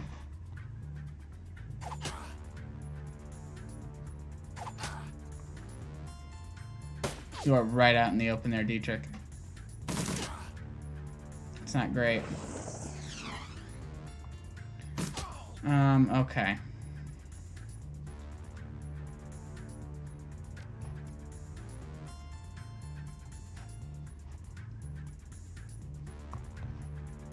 Shoot.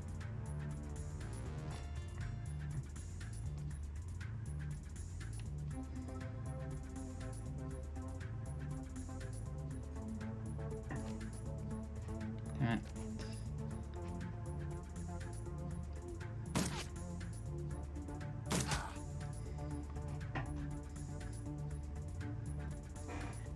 Alright, let's see if like getting closer over here is helpful.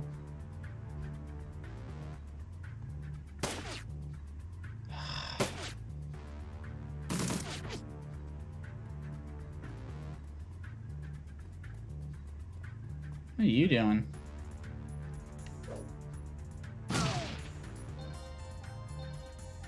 Okay.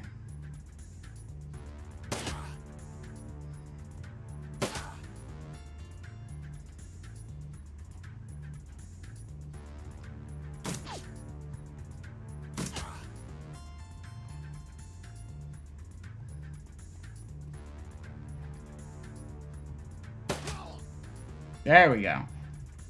Dietrich, you move back here. And heal. No wound to heal. Okay, never mind then. Ah. Okay.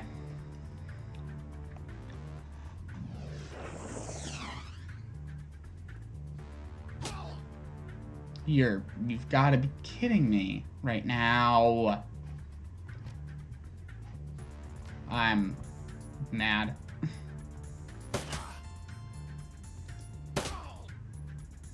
This is the first fight in easy mode. How do we have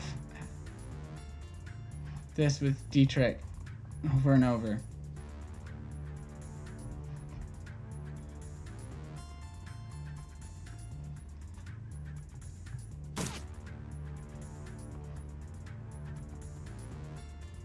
Alright, Glory needs to start making her way back over here. I didn't even see you.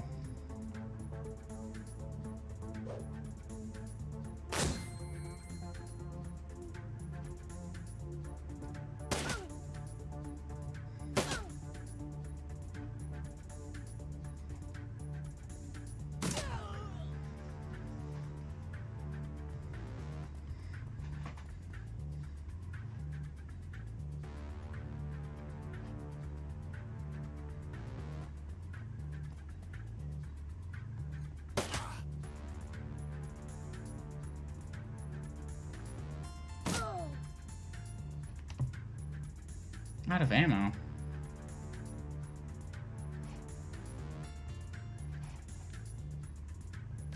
I switched it. No, out of ammo. Guess we switched to punching.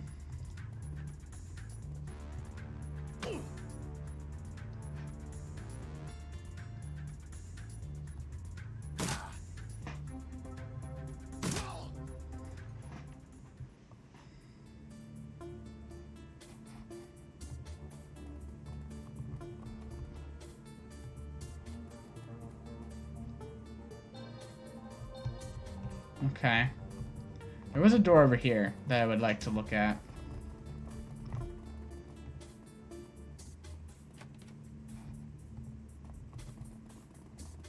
Okay.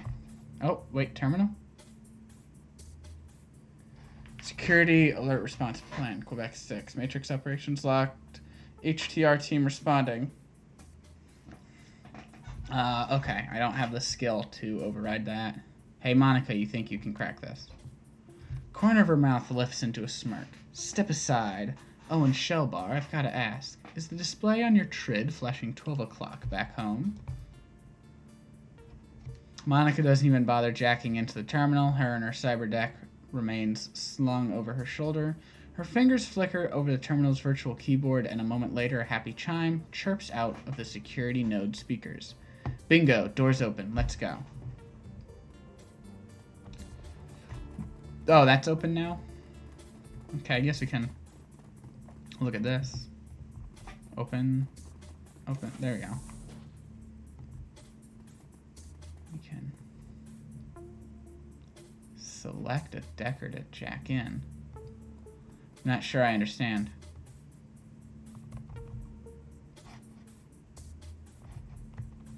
Okay, I don't think I understand.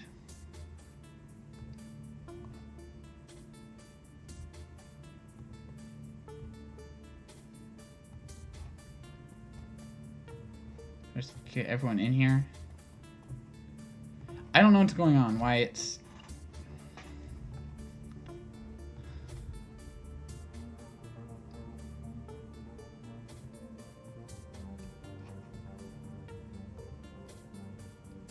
What it... Not enough AP. Okay, well then let's leave this. Let's end that. There we go. I don't know what that was all about.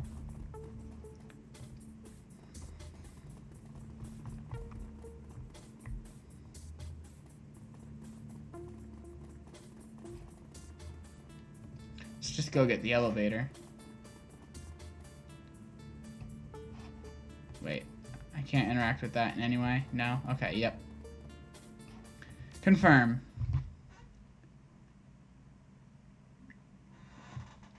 So far, so good. If your skirmish with security set off any alarms, you don't hear them. Monica leads the rest of the team downward into the basement of the Harfeld Manor. Your payday is waiting. The data vault lies ahead. Dietrich eyes the door, then turns to Monica. That's a big freaking vault, Liebchen. Bigger than on the schematic. The schematic didn't have a date. Our client may have old intel. Still, our instructions were clear. The data we're looking for should be just on the other side of this door. Monica combs a hand through her hair, parting it to reveal the black plastic sheath of her data jack. A quick jaunt into the matrix, a little digital hand waving, and we'll have this thing wide open. Be right back. A burst of static crackles through the tiny speaker on Monica's comlink. Iger, still in position outside the estate. Hold on, Monica. Who's in charge while you're jacked in? Monica rolls her eyes. Oh, I should have had Monica do that. Monica rolls her eyes. Dietrich fixes his stare intently on the vault door. Glory looks cold and distant, just as she always does. We've been through this before, Iger. You're not in the KSK anymore, and that chain of command nonsense doesn't fly in the shadows. We don't need rules and regulations to guide us. The same principles that apply to the flux state. Please, spare me the lecture. Your politics have nothing to do with this. Get used to it, Iger, love. She sighs. Look, it's a simple question. Years of experience tell me that it needs an answer. Alright, what are our choices? Iger's right, Monica. We should have a second in command just in case. I agree with Dietrich. If someone needs to take charge, it'll happen. We don't have time for this, Iger. We have a job to do. I agree with Dietrich. If someone needs to take charge, it'll happen. That may be how your mystical flux state works, but in the field, that kind of thinking gets you killed. Come on, Monica. Put someone in charge and let's get on with the mission. Monica stares at the screen on her wrist for a moment, clearly irritated. Then that twinkle appears in her eye again. She smiles at you as she speaks into her comlink. Very well. We'll do this one Iger's way. While I'm jacked in, Shellbar is in charge. There's a pause, then Iger's voice crackles out of the comlink again. Shellbar, did I hear you right? You're putting the rookie in command? I'm no rookie, Iger, and you know it. I thought you were a pro, Iger. Questioning orders in front of the team isn't exactly a pro move, is it? Listen, Iger, you asked for a decision and you got one. Alright, let's see.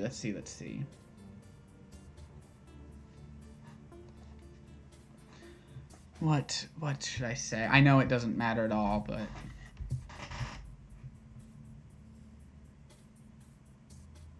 Listen, Iger, you asked for a decision and you got one. This is ridiculous. I know that this is a joke to you, Monica, but I'm telling you. Iger? Monica's tone is all business. Evidently she has heard enough. The decision's made. You have your answer. Acknowledged. Without another word, Iger's image flickers and fades from Monica's communicator. Sorry about that. Iger can be inflexible. The legacy of a long military career. But she knows what she's doing, and she means well. It's a legitimate concern. She hardly knows me. As long as she follows orders, she can think what she wants. No sweat. I'll buy her a beer and talk it out after the run. I like that. Good woman. Iger's skills and experience are invaluable to this team.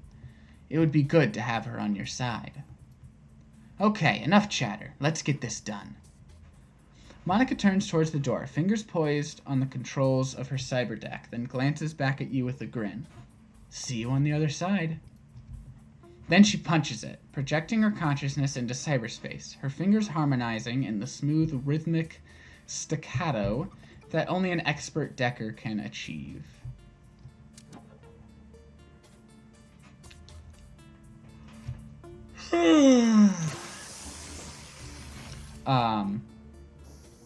Without warning, Monica's back arches violently and her head jerks back, silencing her terrible screams. Muscle spasms ripple through her face and her jaw snaps shut, sending a mist of blood spraying from between her teeth. You look down to see a nub of pink flesh hit the floor, the tip of her tongue. Jesus Christ! I did turn on extra gore, so... The room explodes into action. Glory leaps towards Monica, her hand outstretched to yank the cord from her data jack. Dietrich surges forward to wrap the team's fallen decker in a bear hug, holding her against the convulsions that wreck her body. With Monica's unearthly screams still ringing sharply in your head, you are only dimly aware of the door slamming shut behind you. Help Glory pull the plug on Monica's data jack. Smash Monica's cyber deck. Help Dietrich hold Monica down. Probably pull the plug. While Glory holds Monica's head steady, you snatch the cord that connects Monica's data jack to her cyber deck. Without a moment's hesitation, you give a solid yank and the cord comes free. A wisp of oily blue smoke traces its way from her data jack to the ceiling. The commingled scents of charred meat and ozone fill the layer. You've seen the effects of biofeedback before, but nothing like this. Oh my god. Suddenly, Monica's eyes flutter open. Muscle tremors continue to distort her face, and blood oozes between her lips. You see the muscles in her jaw tensing and the look of concentration in her eyes. She's struggling to speak. Talk to me, Monica. What are you trying to say? Just stay with us, Monica, okay? We're gonna get you out of here. Probably that one. Save your breath. Glory's voice is strained. She's had a stroke, a bad one. She'll be dead before we're even back to the van. Isn't there anything we can do to help her? I know what I'm going to do. Dietrich leans in close, his nose hovering inches away from Monica's. His voice is soft, almost a whisper. Liebchen, it's Dietrich. Tell me what did this to you. Slowly, painfully, Monica wrestles her jaw open. The blood welled up in her mouth comes pouring out in a slick, covering her chest. She expels a thick, guttural sound that might be a word. Satisfied, she closes her eyes and forces her mouth to make the shape she needs. Fear. With an effort, Monica opens her eyes again and meets yours. You see pain and fear in her gaze, and something else. Hope? Fürschwing. A sudden spasm jerks Monica's head back again. She grunts, then her chin drops to her chest, and her head lolls to one side. Her eyes fix on an object in the next room, a computer terminal. The soft light of a cursor blinks on its recessed screen. Slowly, she attempts to speak again, but the only sound that emerges is a long, strangled croak. I have a yawn. I'll drink some water.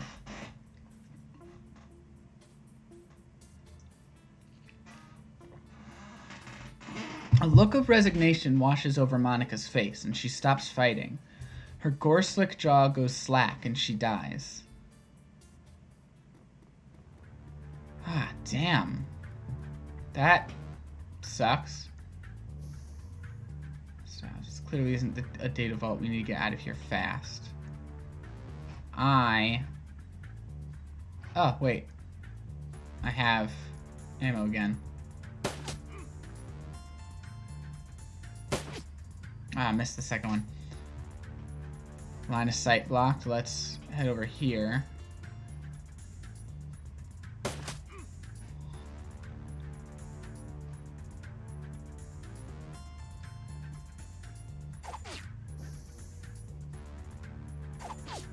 Really? Missed with both of those? Okay. God, Dietrich.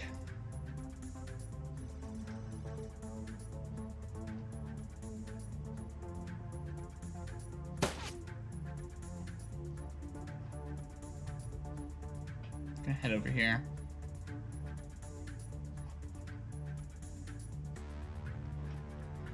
Behind show bar.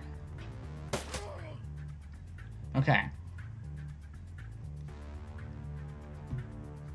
Oh, okay, I see what's going on there. So this will take both of his movement turns, but...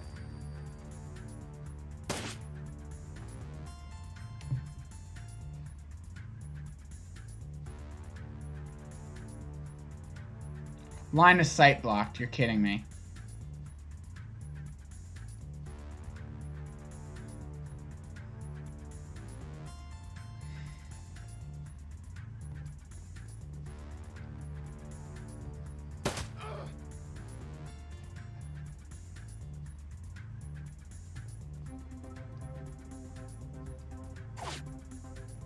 Uh-oh. Oh, he's... Okay, he's running away.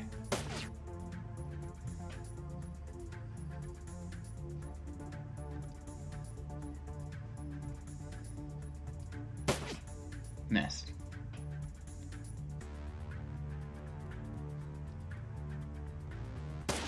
Missed.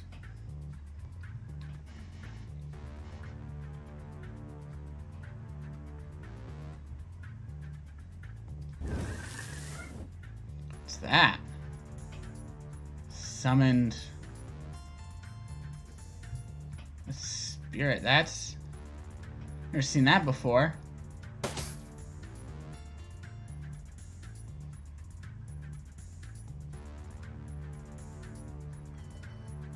Line of sight blocked from that? Oh my god, you're kidding me.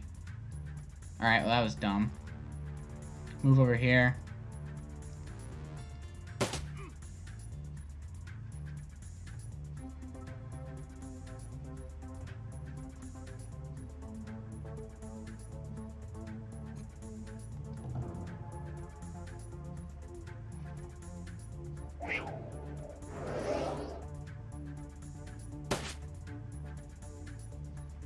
I don't know what that's all about.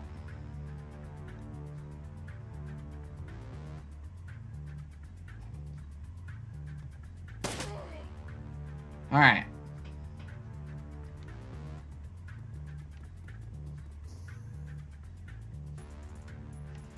Terminal. MCPOS building, maintenance software, blah, blah, blah, blah, blah. Shell bar, shell bar, shell bar, shell bar, shell bar.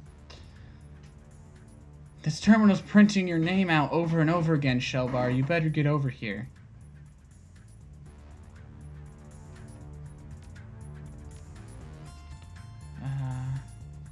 Why are we still, like, in this movement mode?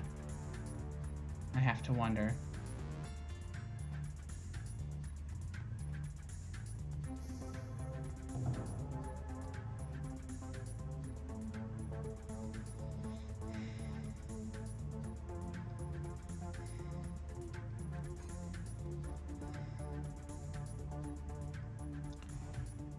Sugar. Dietrich scans the room nervously. They've sealed the door behind us. We've got to find another way out of here. What are you doing? Monaco is trying to tell me something about this terminal. It must be important, or ignore him. We'll say Monaco is trying to tell me something. Well, any ideas? Something tells me you're going to have more company soon. I don't know yet. Watch my back while I figure this out. Stay frosty, Dietrich. Just give me a moment. Ignore him. I don't know yet. Text continues to scroll down. Problem has been detected with a core component. Restore. Warning. Restore process will take several minutes to execute. Connected doors and peripherals will be disarmed and complete. Hit the Y key. 0% complete. As you watch, the number on the screen slowly begins to climb. This is going to take a while.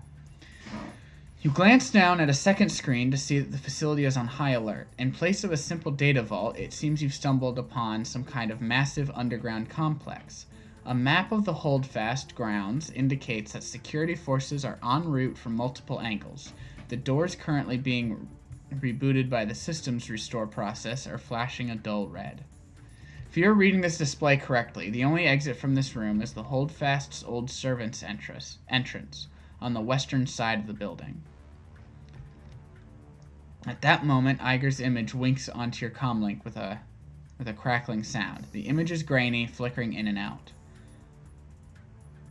What's going on down there, rookie? Talk to me. Monica's down, Iger. The vault was a setup. What? Let's see. Okay, 2 options. I'm sorry, Iger, we couldn't save her. Now we have to get out of here. Look for an old servant's entrance to the west of the main grounds. We'll rendezvous with you there. Or no time to explain. We'll be exiting via an old servant's entrance on the west of the... I need you to keep that exit clear. I'll explain to her what happened. Iger's silence is thick, but when she finally responds, her tone is professional. Roger that. She cuts out without another word. Glory turns to face you, her movement smooth and robotic. Her voice comes out in a frosty monotone. What's the play here, Shellbar? Our escape route will be open in a minute. We hold tight until then. I say we kill every Dreckhead who enters this room. How does that sound? Monica found a way to open the doors, but it's going to take some time. By hold tight, you mean sit here and fry anyone who comes through the door, don't you? Pretty much, yeah. Dietrich's pained expression twists into a mask of hate. His hands begin to glow with primal energy. I can do that. I thought so. When the door locks to disarm, we make a break for it. Until then, we make them pay for Monica. Or, good, now let's find some cover and wait for the door locks to disarm. Let's go with... Where are they going to be coming from is the question. You know, where should I be taking cover? That's the exit that we need to wait for. So we're probably going to be coming from here and maybe there. So it's probably best if we're just already near.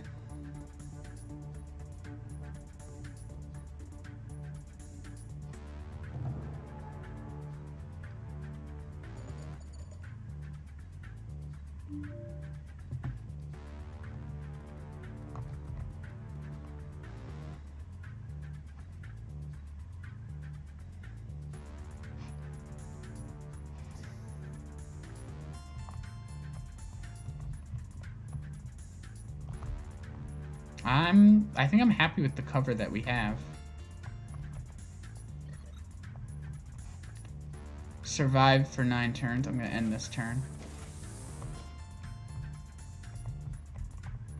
Still no enemies in here.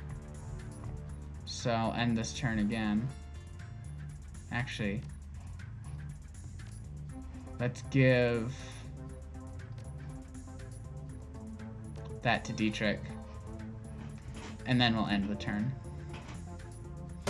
Alright, here comes our first enemy. Oh, goodness. And our second enemy. What the hell is that?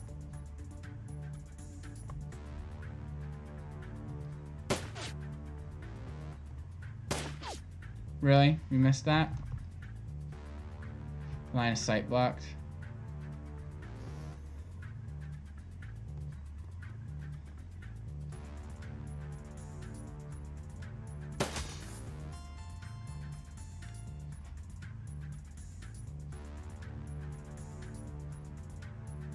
Okay, let me go right. Not on glory. Not on glory. Here. Oh my god. Hey, that's incredibly frustrating when I'm trying to go there. Thank you.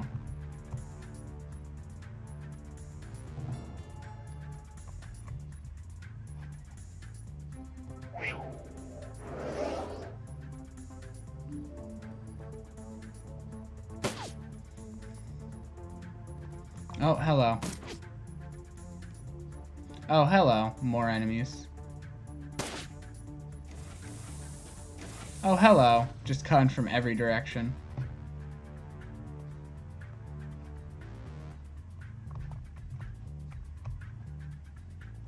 I feel like I shouldn't grab the pistol. The figure loping toward you is big, even for an orc. The majority of his body is sheathed in a suit of heavy, overlapping plates. What you can see of his face looks raw and slick, like old scar tissue stretched tight over his skull. He wears an expression of supreme confidence. All right, friends, playtime's over. All you Shadowrunners are the same. Skulking, sneaking, steal a vase or two from the museum, no harm. Maybe I'd let you scamper away into the night. But now it's too late for that sort of generosity. Visitors aren't welcome down here. The gaping maw of the minigun jerks upward, an impatient gesture loaded with malice. Drop your weapons and surrender. That's military-grade armor he's wearing, Shelvar, hardened against small arms fire. We'll have a tough time getting through it. I'm less concerned about the armor than I am about that minigun. Those things can tear a man in half. You have 3 seconds before I open the hose. Step out here and surrender, and I promise I'll make this easy. Something tells me you're going to kill us either way. How about you drop your enormous gun and step over here instead? Who are you? Can we talk about this? No. The orc's gauntleted fist tightens, and you hear the distinctive whir of the Vindicator's motor spinning up to speed. The barrels begin to blur as he wheels the weapon to face you. Uh-oh.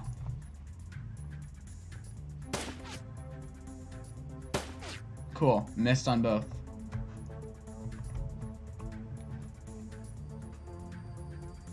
Not enough AP. Okay.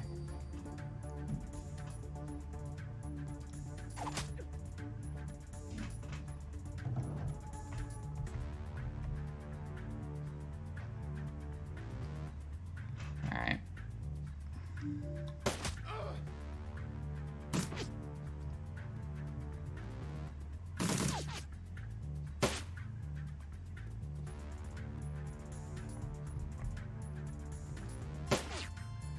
If it's in the open, how are we keep missing? Line of sight blocked. Take this out. You're serious? You're serious? It's right there. That's baloney.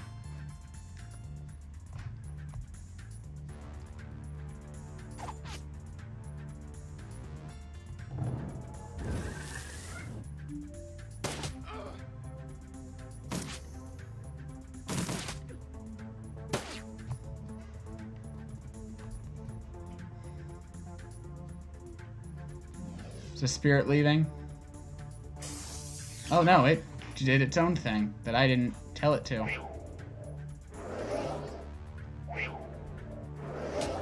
Hey, there we go. Finally did some damage to him.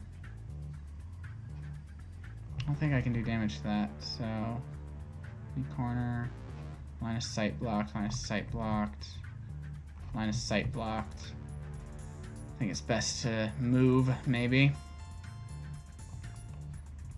Can I please, right here, thank you.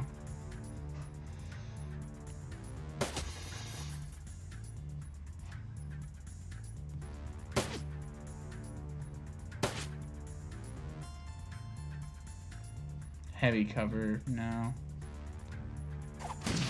There we go. Finally got something taken care of. Cover. Alright.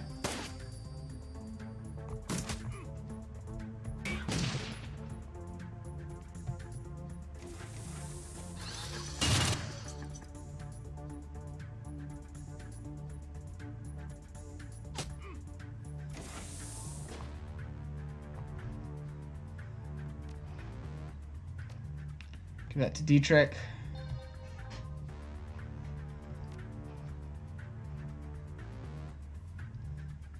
Not enough ammo. Awesome. Going to punching.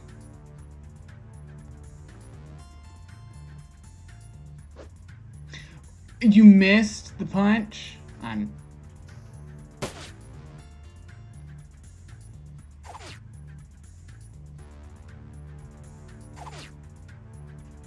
Why are we missing everything?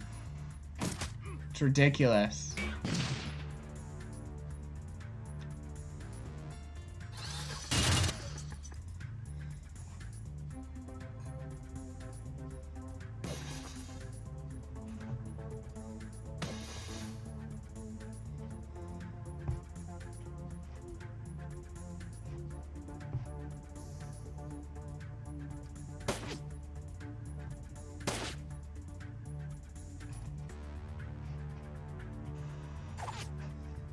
Can I stop missing on every... There we go. Oh, well, he blocked it. I didn't miss, but he blocked it. It's basically the same thing. Oh, come on, Dietrich.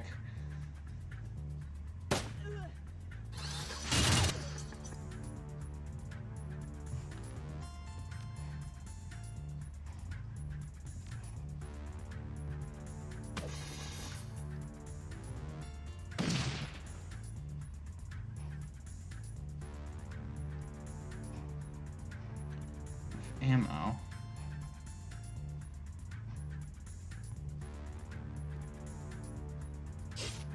Missed! It's right there. The door unlocks with a loud click. Your escape route is clear. Alright, we need to get out of here then.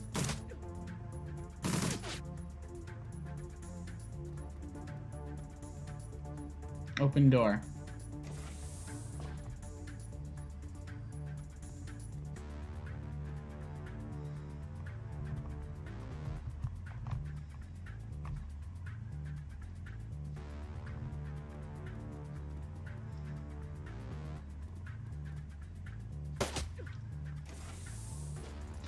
Oh, come on. Oh my god, you're kidding me. No. Get yourself.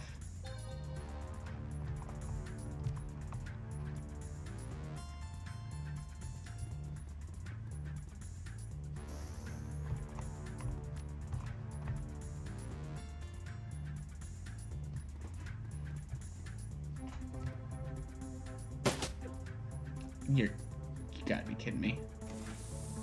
Oh my god, they just keep coming. This is the beginning of the game in easy mode.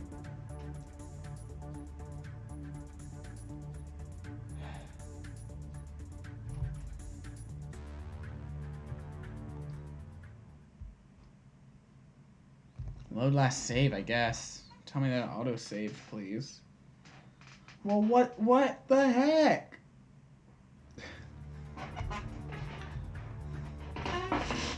Alright, I guess I gotta do a better job at keeping them alive.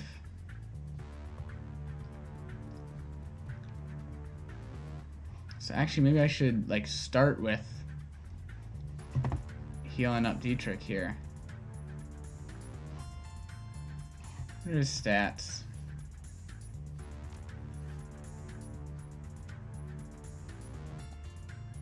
Eight out of 30, so we're gonna give him this one. Ah, god damn it. That's not the move I wanted to do.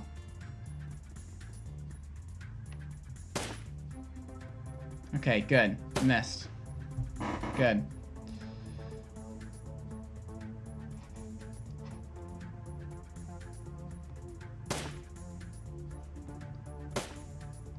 Nice. Use both of your turns to get over there.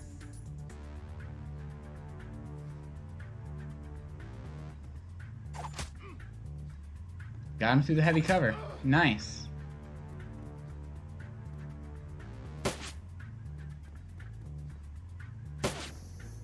Nicely done. Okay.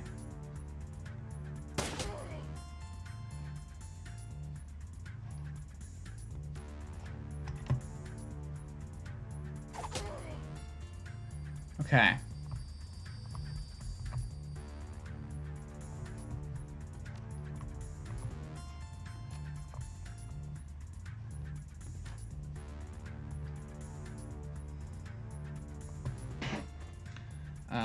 Yeah.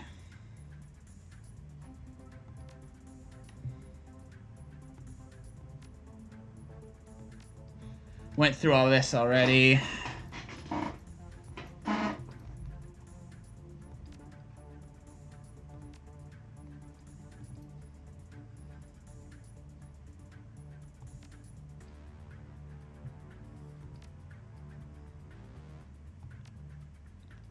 Okay.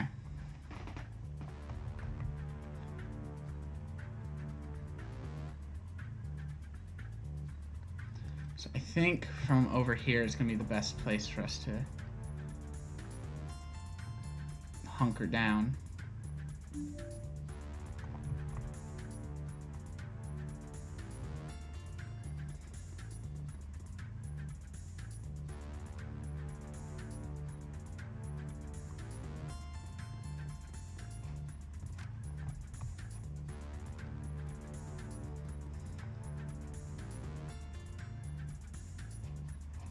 Shoot. End turn. Alright, enemies coming in. Summon spirit. Alright.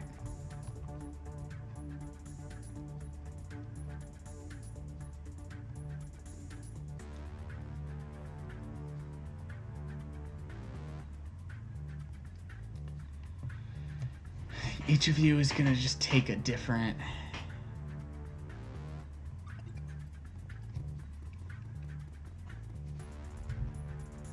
section. I think that's the best option here.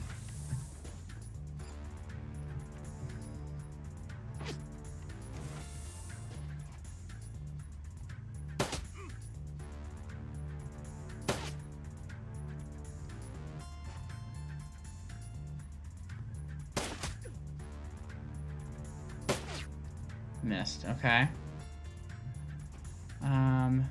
Skip him.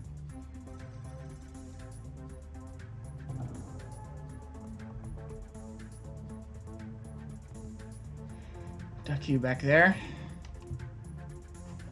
End our turn.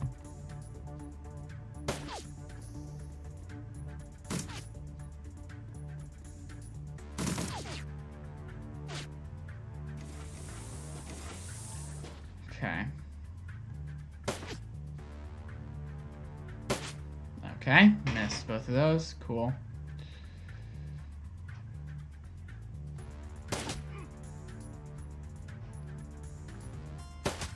Cool.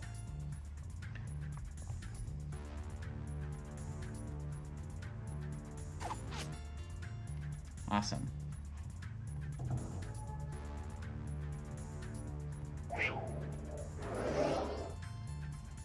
Yeah, okay. Went through this already.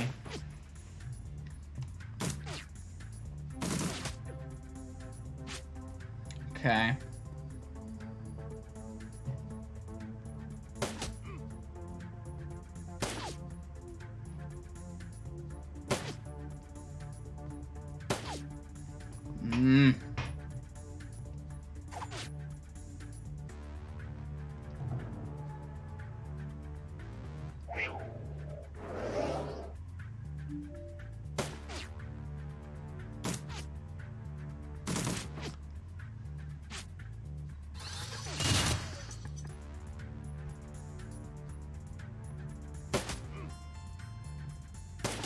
I feel like I should have gone with a different weapon for shell bar.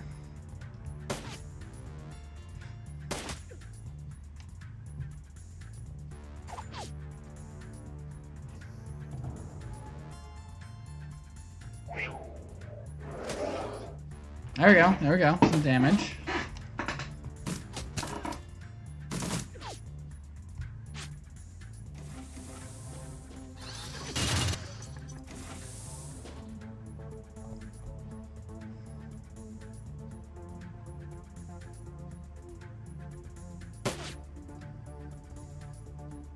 God, just constantly missing. That pisses me off. Alright.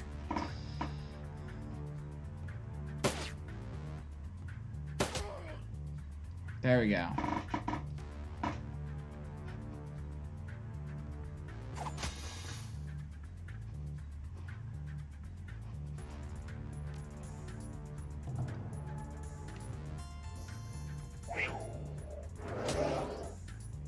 One damage. Okay.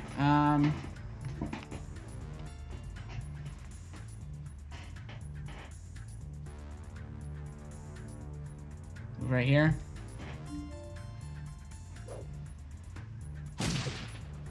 Okay. Cool. Oh, I see you now.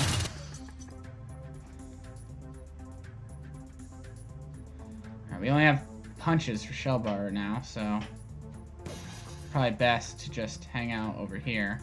Do you have...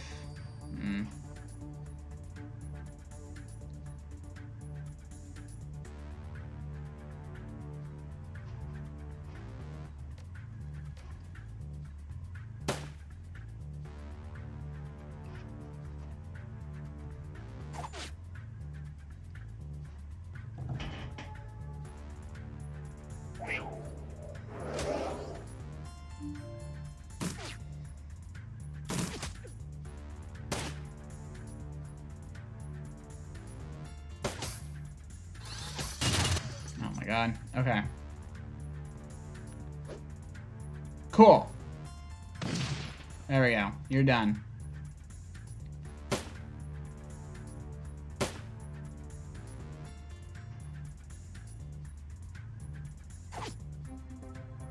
It's right in front of you. This is way better, I think.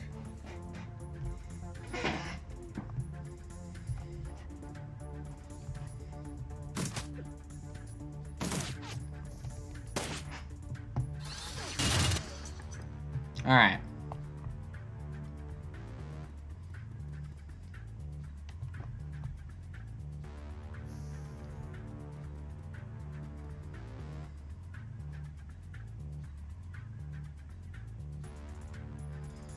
All right, he only gets one action because of the spirit.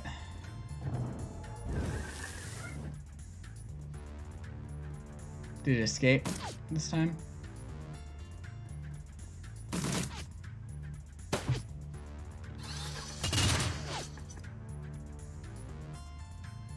Yeah? Okay, Spirit's doing whatever it wants. Which is good, I think.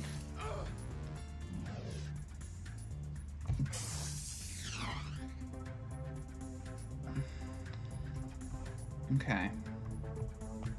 Okay, that would require 3 rounds to do that, so let's duck over here. Oh wait, that's probably not the best spot to... Open door. Get back here. Dietrich also get back here.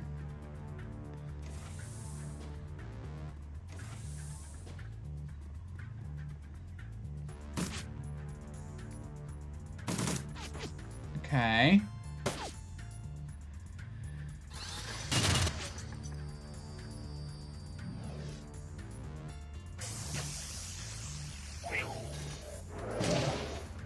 All right.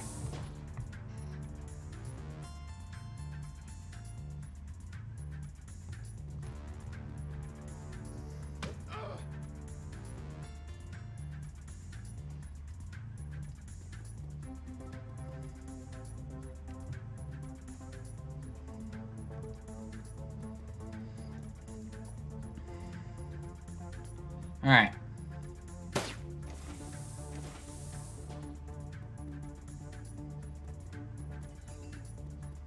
More coming in here.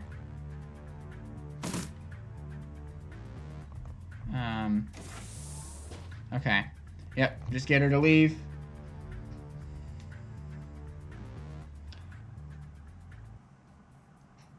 Iger rises from her corpse-strewn perch at your approach. From the look on her face, it's obvious that she's already sized up the situation. I knew this was going to happen. I fucking knew it. The run was a trap. We can talk about this later. For now, we need to bug out. Annika didn't make it. We barely got her out ourselves. We can talk about this later. Tell me something I don't know. Iger slaps the side of the van. Pile in, people, and Shellbar, when we get back to the cruise bazaar, we're gonna have a little talk.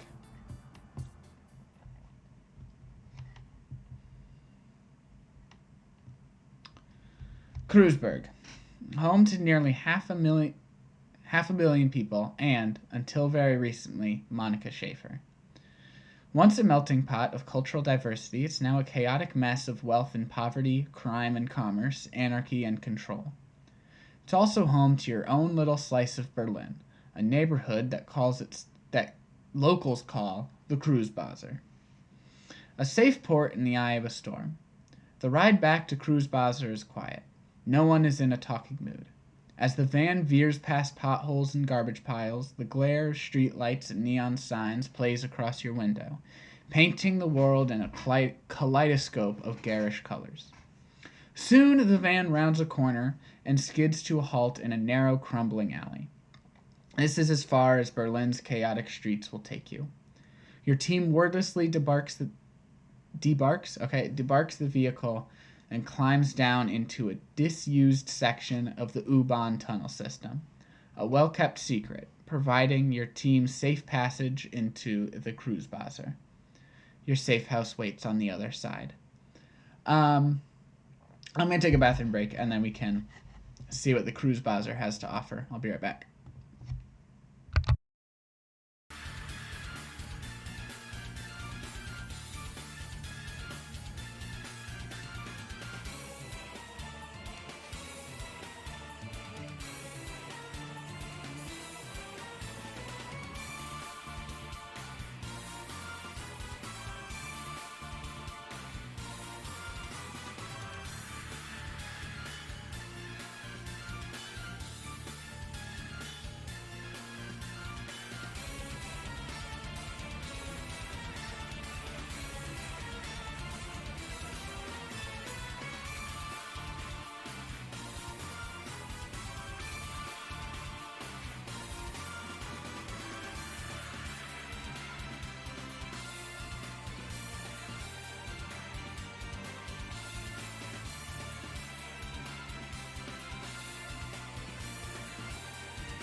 Okay, let's get the game back open.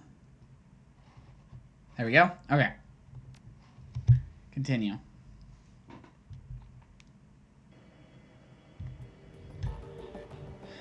Alright, let's get inside. So we just...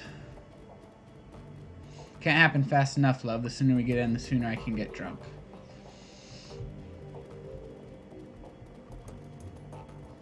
Go, climb up.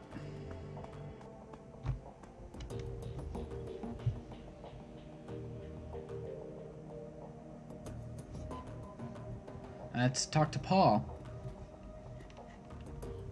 You step inside and the squalor of the disused U-Bahn tunnel gives way to the warmth of your safe house. A man waits inside, silhouetted against the dim fluorescent lighting. Something bad has happened, hasn't it?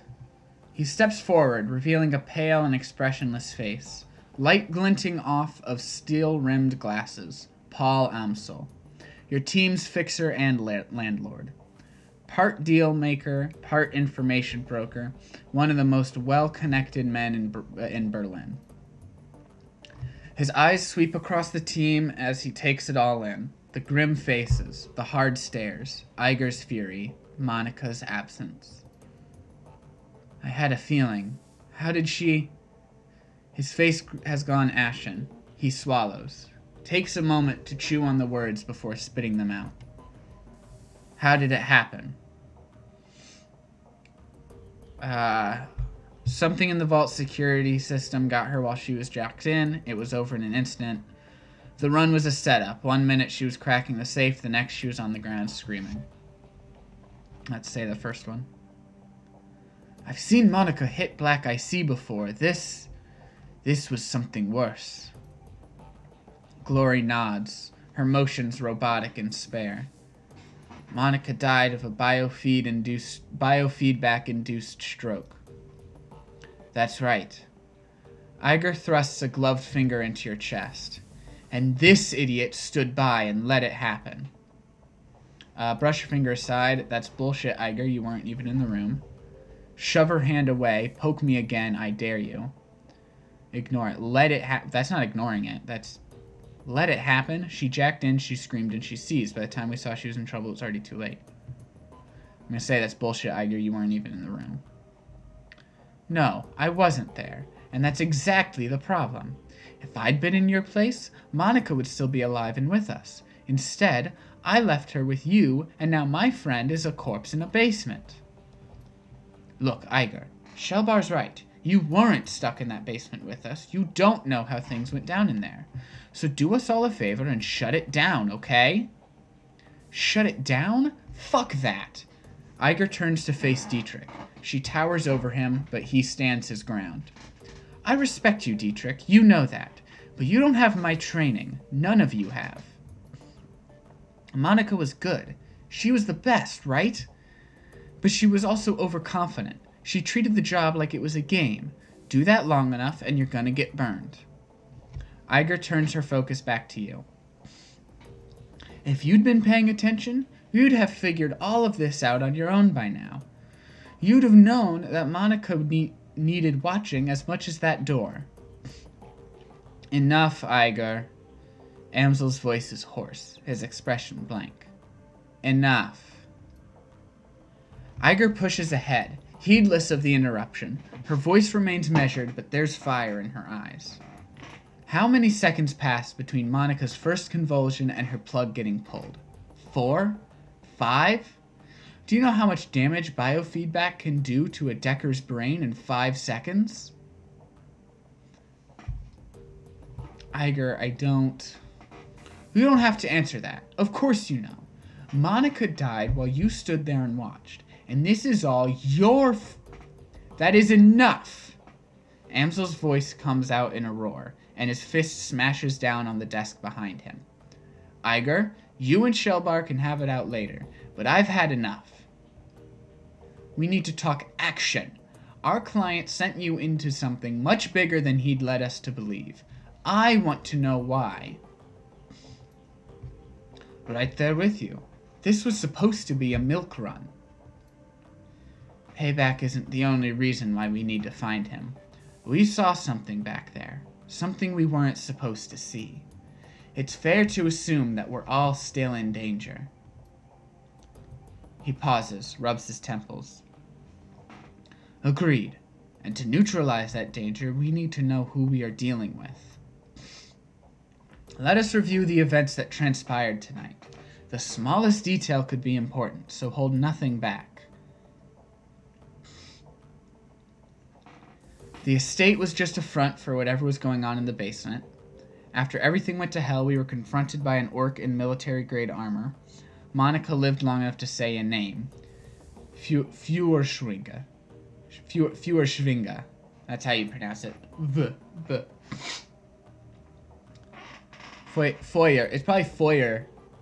Feuerschwinga. Yeah, she fought hard to tell us. It must be important. Yeah, that's probably the most important thing to say. Amzel seems taken aback. He pauses for a moment before responding.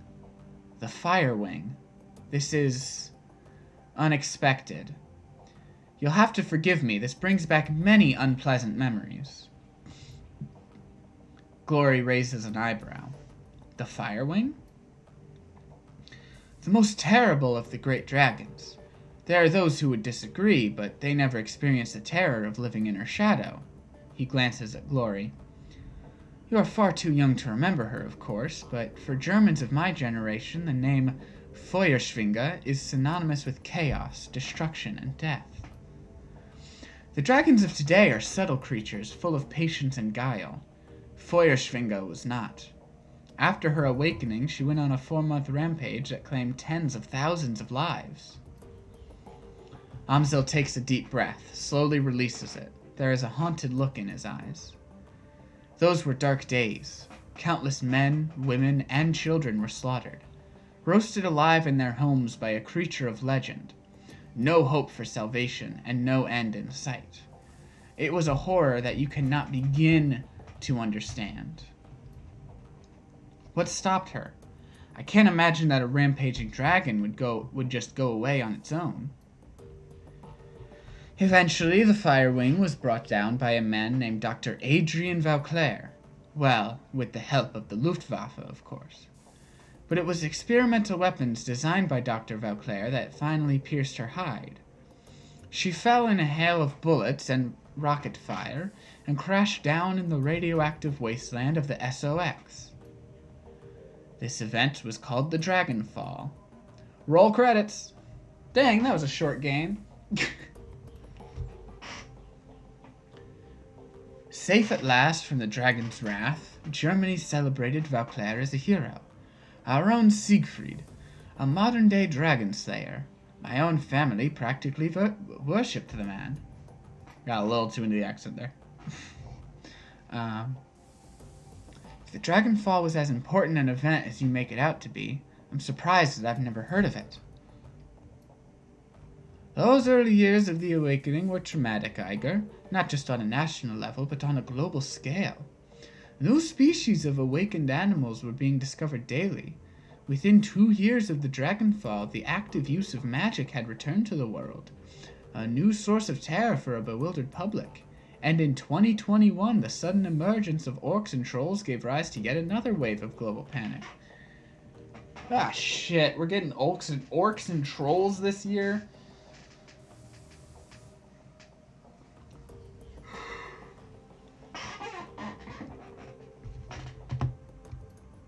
In light of such turmoil, is it any surprise that Dr. Vauclair and the Fire Wing were forgotten?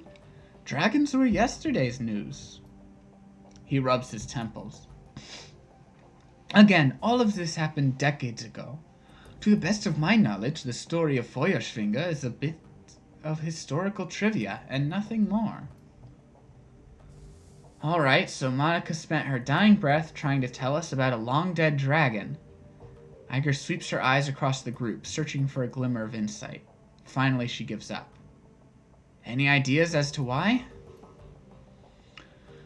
Amsel's voice trembles with frustration. No, it doesn't make any more sense to me than it does to you. The Dragonfall is ancient history. Feuerschwinga has been dead and gone for 42 years. But there's one thing that I do know. Whatever Monica saw, whatever she was trying to tell us, it was important. He visibly struggles to calm himself, takes a deep breath, then slowly releases it. I will look into this, and I will find answers. In the meantime, did you turn up anything else of value? The estate was just a front for whatever was going on in the basement. That much is clear. It wasn't a minor enterprise either. That facility took serious funds to build. And time. There was more to it than what we saw. Places like that don't spring up overnight. And all in secret. The owners, whoever they may be, were none too pleased by your escape, I'm sure. What else did you find? After everything went to hell, we were confronted by an orc in military-grade armor. He appeared to be the head of security. That is not much to go on. Do any details about this orc come to mind? Any distinguishing features that I could look into? He was an older guy, for one. From the sound of his voice, I'm guessing mid to late 40s. Pretty old for an orc. And he'd had skin grafts. Most of his face looked like replacement material. If the grafts came from a legitimate hospital, there may be medical records. That is something. I will see what I can find out. Do you note anything else during the run that may be of value? That's all we've got. It's not much. Amzel nods. His face is drawn and haggard. It is thin, I agree. A basement, a middle-aged orc with skin grafts, and a long-forgotten world event. Wait, we're still missing something. Who paid for this run? You haven't said anything about our client yet, Paul. Are you holding out on us? Whoever sent us knew what we were walking into. We were set up. Wait, we're still missing something. Who paid for this run? Amzel looks pained. I do not know his exact identity. I did not set up the run. Monica did. His face reddens. I warned her. I told her not to take the job, but she assured me that it would be a cakewalk. Monica was approached recently by a man who calls himself Green Winters. He used to be a prominent activist in the F-state political scene. I never much liked the man, and I clearly never trusted him. But Monica, she would do anything for her cause. Anything for the Flux state. He sighs. Winters swore that the data he was after was crucial to ensuring the future stability of the Flux. And that was all it took. We need to track down Monica's client and press him for information. It sounds like Green Winters is our best lead then. Track down Monica's client and press him for information. Yes, most definitely. It is clear that Green Winters has involved us in something much larger than he led Monica to believe. When he finds out what happened on the run, he's probably going to rabbit. We need to chase him down before that happens. So we need information on Green Winters, and we need it fast. Any leads? How do we find it? So we need information on Green Winters, and we need it fast. There is a man here in the Cruise Bazaar, a Turk named Altug Barakazi.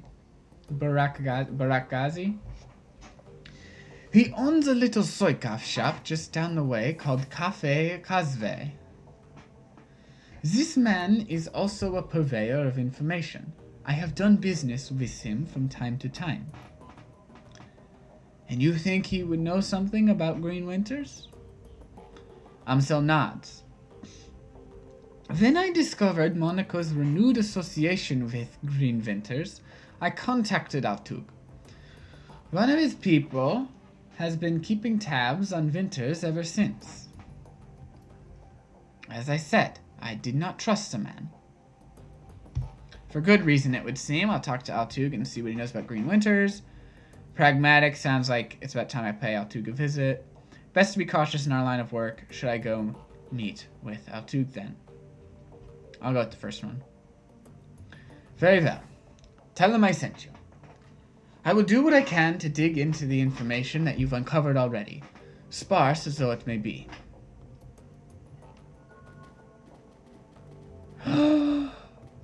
Tubby! As you start towards the safe house door, a large four-legged form steps around the corner. Dante, Monica's dog, an enormous mongrel of indeterminate breed. A low whimper emerges as he enters the room, head hanging low. Oh shit, Dante. Dietrich shakes his head. Don't worry, boy, we'll look after you. At the sight of Monica's dog, Umzel's eyes well up. He inhales, but can't quite catch his breath. He started whimpering about an hour ago. Turned into a full-blown howl. Wouldn't stop. Kept... He closes his eyes. That's when I realized something bad had happened. Looking down into those huge brown eyes, you see intelligence and sadness. He lets out a small whine and rubs his head against you. Scratch Dante behind the ears. Grab Monica's bag of... yeah, we're gonna give him a treat. Dante takes the treat in his mouth, but it's clear he has no appetite for it, and the jerky drops to the floor. He leans into you and looks up mournfully, pressing his ribs against your leg. I guess the dog is going with you, Shelbar. Umzel takes a ragged breath and releases it. Then a slow, melancholy smile plays across his face. Well, perhaps a part of Monica lives on in Dante.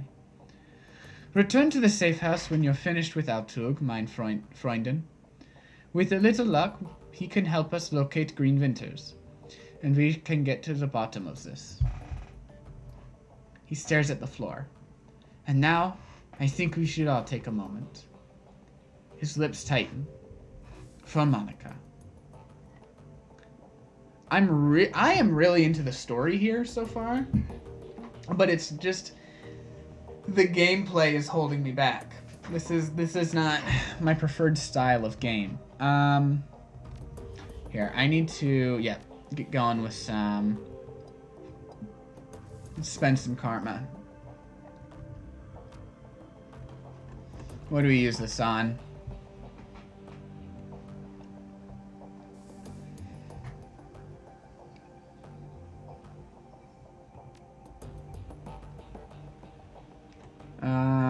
We have 5 karma. Should probably increase my close combat abilities. Alright, I've got 2 more. None of those are things I do.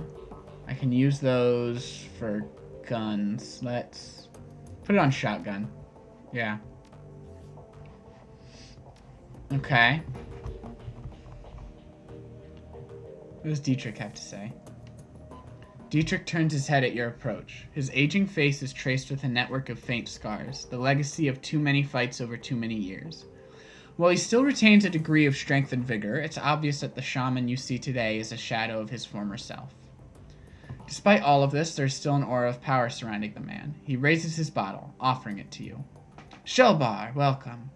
I've got a bottle of schnapps that needs sharing, and we've got a fallen comrade to drink to.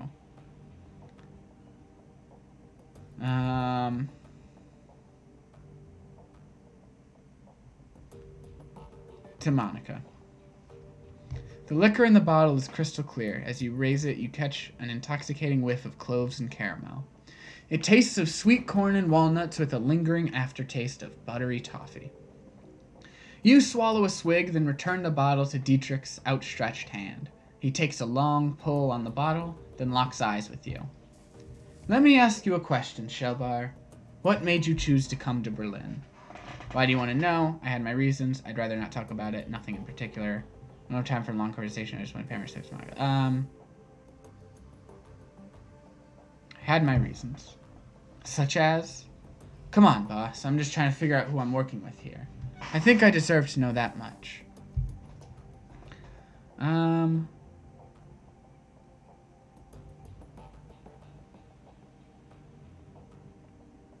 It's time for a change, that's all. Oh, come on, boss. Nobody moves to Berlin without a good reason.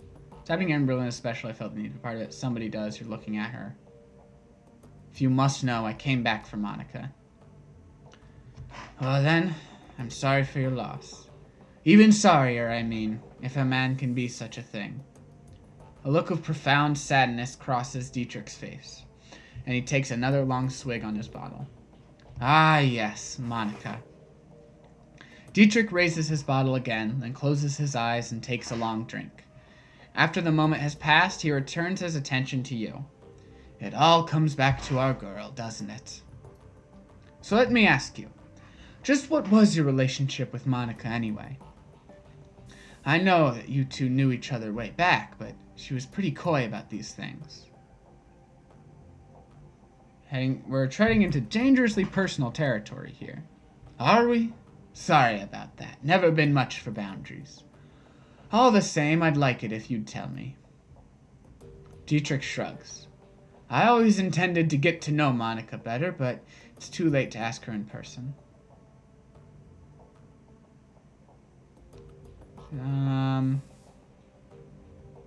I knew Monica well enough to know what you mean. She did have a mysterious way about her. So what was the deal between the two of you? Don't leave me in suspense. We were very close. That's so? Dietrich raises an eyebrow. Huh. Learn something new every day. Well, anyway, good on you both. Dietrich raises his bottle to you in salute.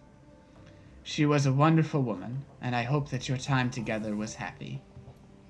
Anyway, I've taken enough of your time, and the bottle's almost empty. Thanks for taking the time to talk. For what it's worth, I'm happy you're here with us. Dietrich takes a final pull on the bottle, then tips it forward, pouring the rest on the ground. Rest in peace, Monica. We'll miss you, girl. Well then, I suppose it's time for us to leave this building, leave this place. Oh, we can keep talking to people. Actually.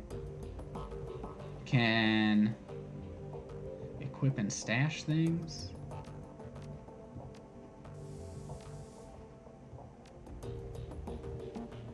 Or no? Do I only get my pistol right now? Did we leave the other stuff back at the site? Let's talk to everybody. Iger glares at you, and you can taste the bile in her stare. She clearly still blames you for Monica's death. Something I can do for you, fearless leader? You're wrong about me, Iger. I intend to prove that to you. She stares at you for a moment, then looks away. Best of luck with that, Shellbar. Now please, leave me alone. As you wish. We don't need all these conversations to go on forever. Do we talk to Glory, or do we just... Let's talk to Glory. Let's talk to Glory. Let's talk to everyone that was on the team. Glory is beautiful, in a waifish sort of way. Her features are almost elvish in their decay, but there's something cold about her that you find slightly unsettling. What's more unsettling is her chrome. Glory is rocking a heavy loadout of cyberware from head to toe. She looks to be composed more of plastic and metal than she is of skin and bone. In the shadow, individuals such as this are anything but uncommon. But Glory's cyberware is first generation, all of it. Bulky, invasive, practically museum pieces. This chrome was obsolete well before she was born. Shellbar?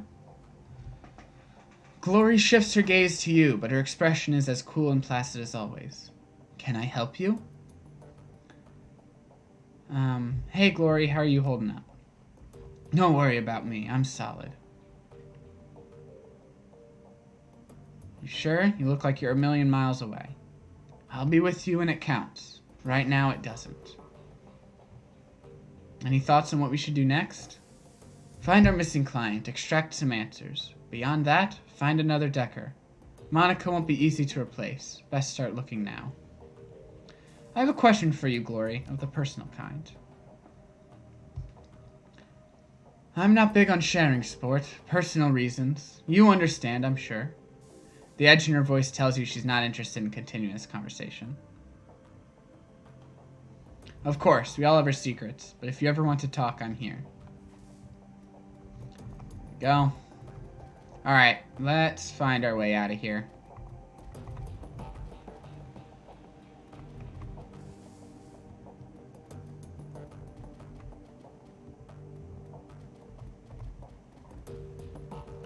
Got another half hour of this. Let's use it. I'll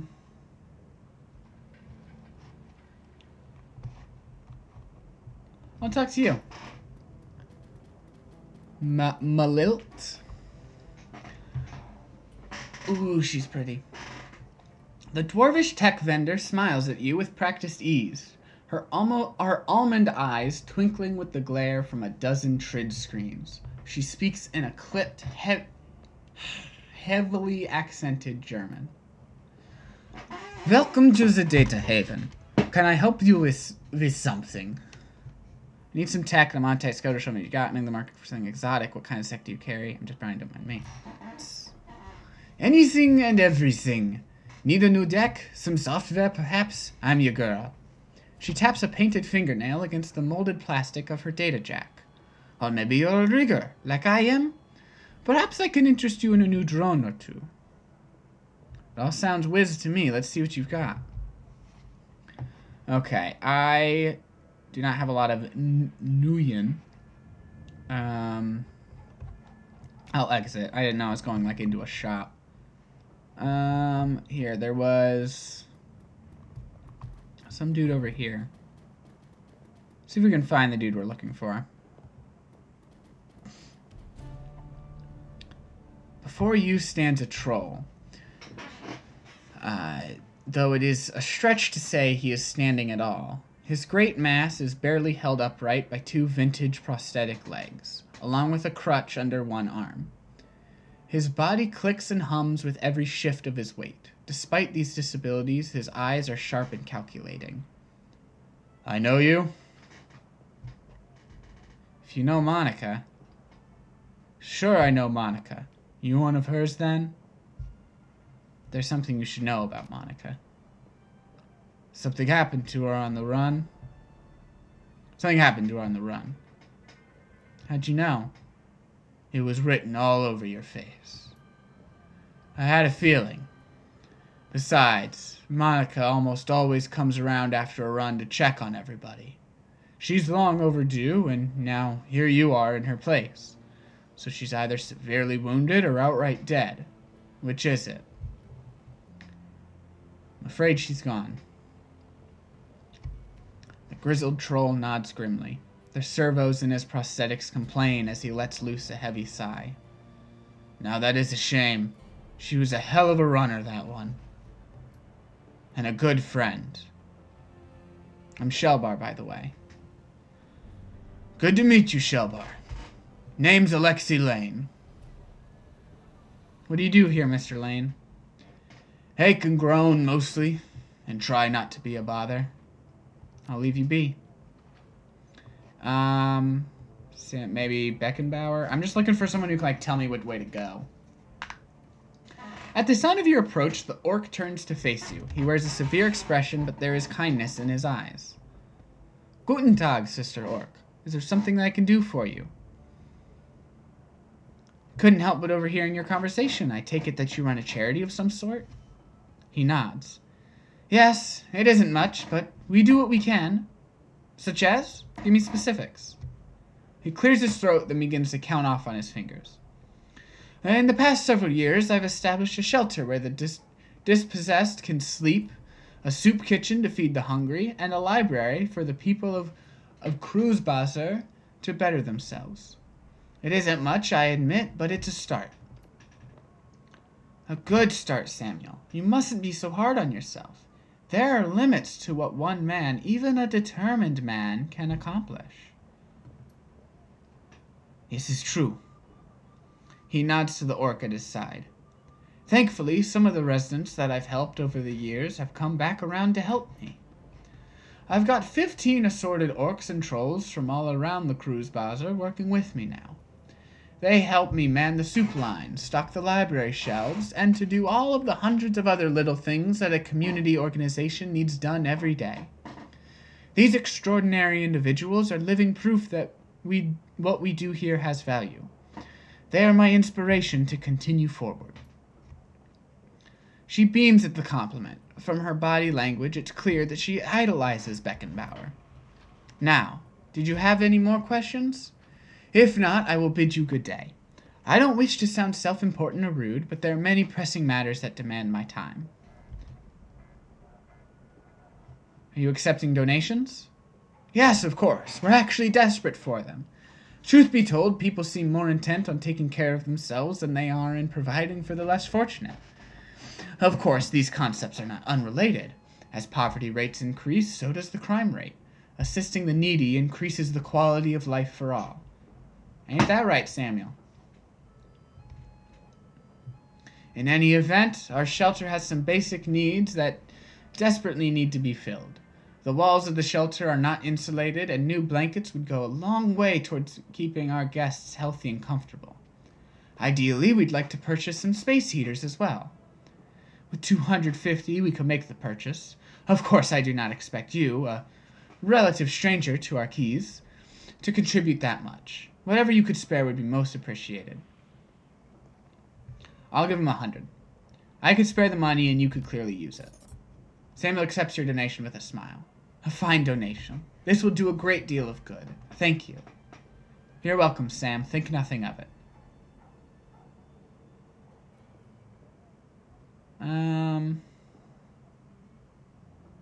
Sorry, I'm afraid that I'm tapped out for now.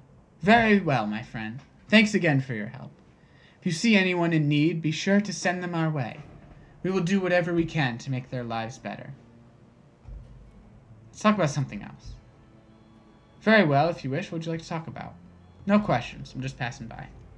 That's kind of a weird way, like, I wish there's kind of a way to just say goodbye.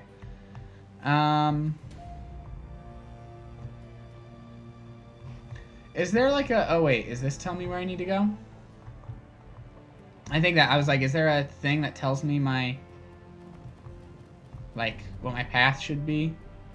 Or like, what my current goals are? But I think, yeah, okay. I remember Cafe Cosve being mentioned.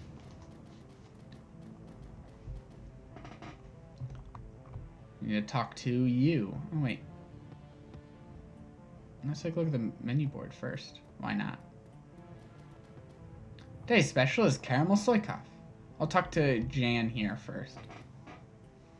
Hello, my friend. A voice that comes from the man in the chair is as enormous as its owner. A deep, booming roar, dripping with unrestrained mirth. Okay, well, let me adjust for that then. A fine day for a Soykoff, yes? Yes, it certainly is a beaut. From the back of the store, the voice of the shopkeeper cuts you off. Don't mind the fool in the chair. He roars like a traumatized walrus, stewing all day in his own sweat.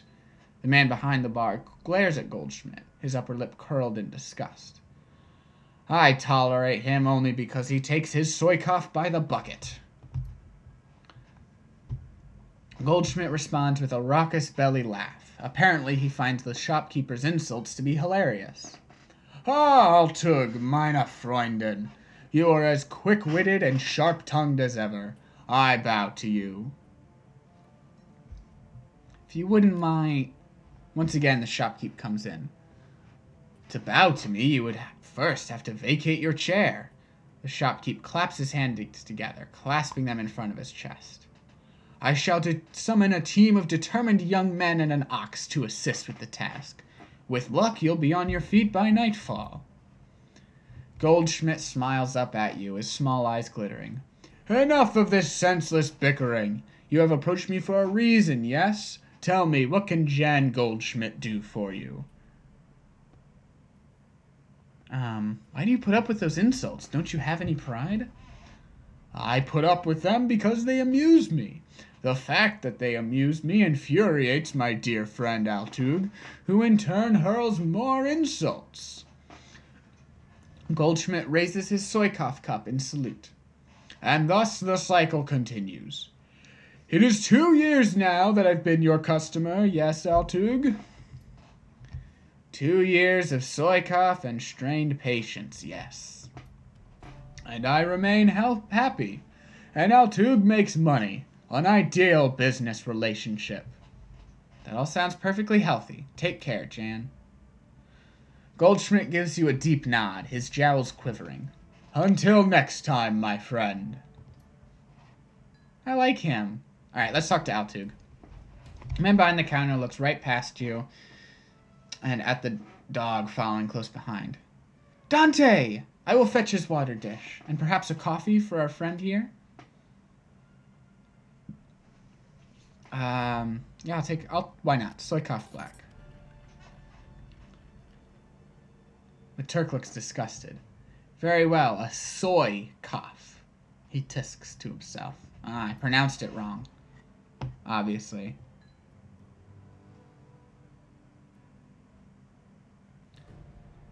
The man behind the counter has a broad smile and open demeanor of a classic Turkish figure. Welcome, honored Efendim. Welcome. And how can Burakazi serve you today? You would like a cup of coffee, perhaps? Coffee? As in real coffee, not soy coffee? Yes, for individuals of refined tastes, I offer genuine bean coffee from my native Turkey. The cafe owner looks you in the eye. The tone of his voice grows low and serious. Hold on, I need to take a sip. A lot more reading than I expected.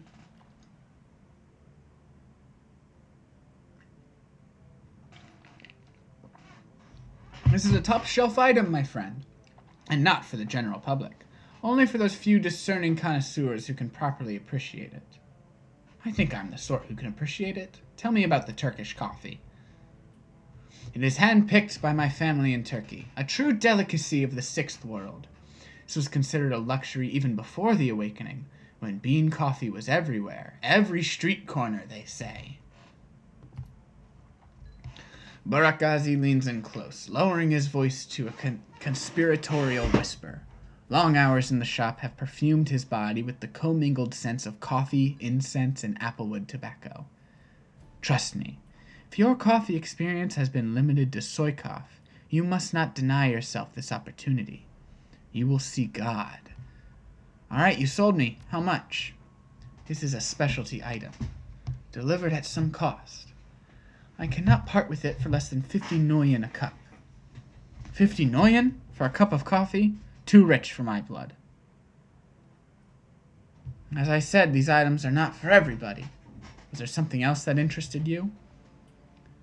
Paul Amsel sends his regards. When he hears Amsel's name, the Turk's voice lowers and his accent becomes less exaggerated. His eyes take on a knowing look. Ah, very good. Please express to Herr Amsel my appreciation of his patronage. If he needs any more catering jobs seen to in the future, I am always happy to provide.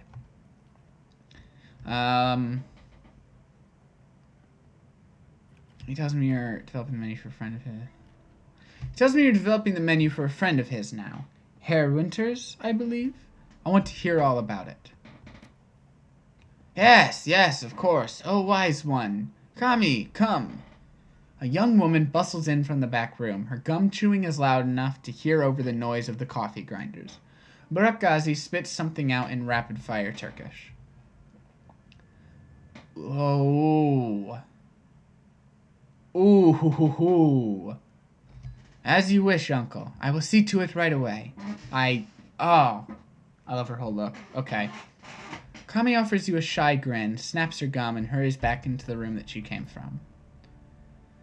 My girl Kami is arranging to make contact with the chef as we speak. This will likely take some time. My chef is a busy man. While we wait, I wonder if you would be so kind as to run a small errand for me. A trifle, really. I hate to trouble you, I am embarrassed to even ask, but I would be most appreciative of your help. What is this trifle? Altug's voice lowers to nearly a whisper. The errand is simple, hardly worthy of you. I have installed a number of data taps into Berlin's fiber optic network, as part of my civic duty, you understand. These taps provide free matrix access for all who live in the Kreuzwasser. In order to maintain their, their anonymity, each tap's protocol buffer must be reset every few days. I simply wish for you to visit each data tap and reset it. That's it? No catch? There is no catch, I assure you. It is time-consuming and a bit tedious, nothing more. Just reset the taps and come back when you are finished. There should be 3 of them scattered around this neighborhood. The first one is just outside. Look for a metal box with yellow arrows painted atop it. By the time of your return, I should have the information Herr Amsel requested. Alright, let's go do that, I guess. Playing for another 15 minutes. We can handle that. There's one of them. We have to look for the other 2, don't we?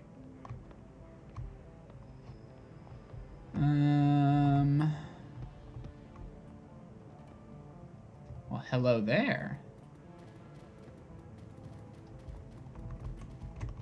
Got a little dance going on.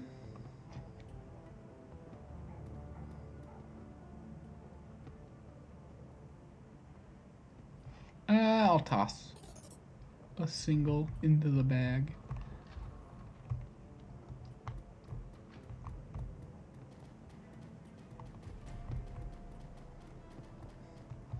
I'm looking for the other 2 of these things.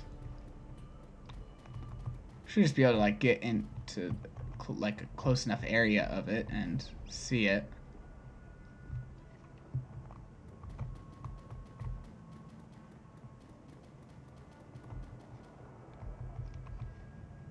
What's that? That's not it. Oh, here's one of them.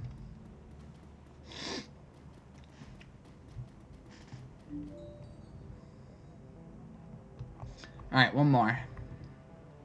Up here, perhaps?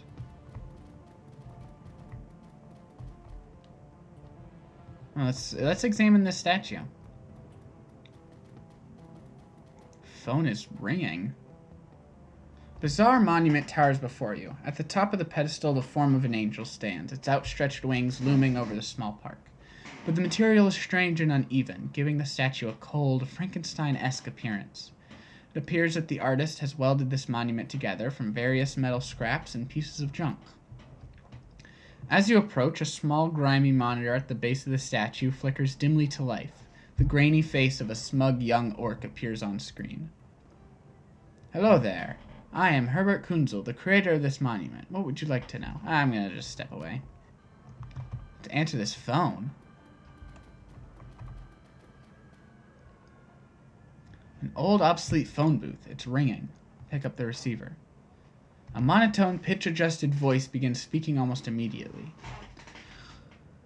The Schockenwellenreiter's contact for this keys is no more. Shellbar is listed as a follow-up contact. This is our only secured line to this keys. Please listen to the following instructions carefully, if you are a supporter of our cause. Continue listening.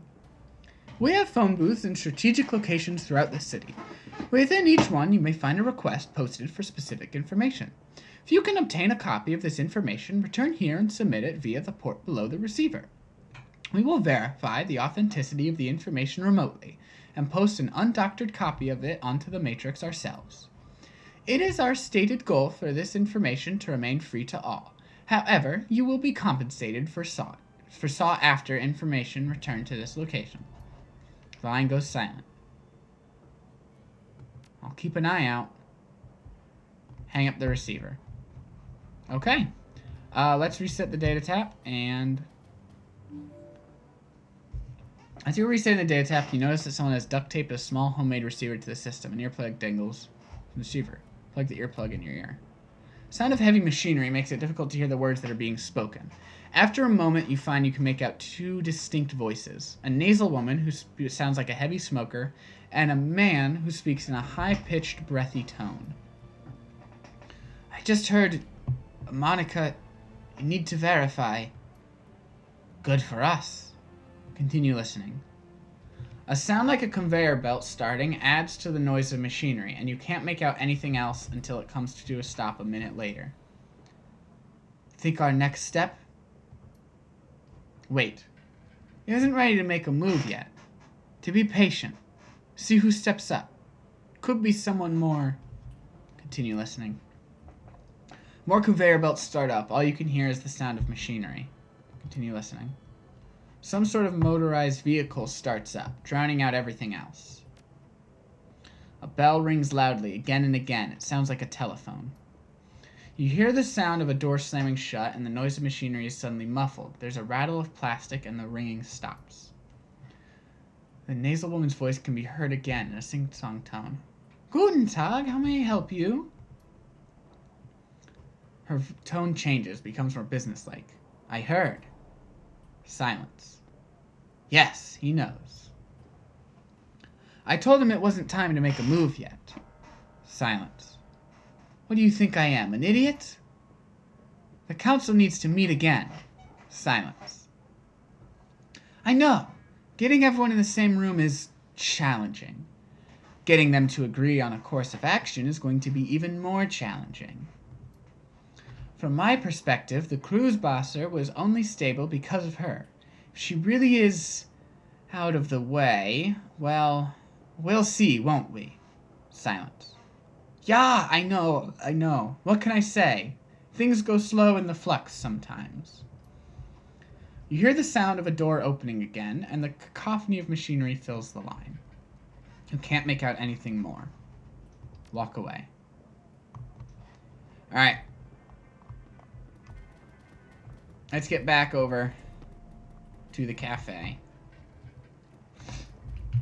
I'm gonna drink some water.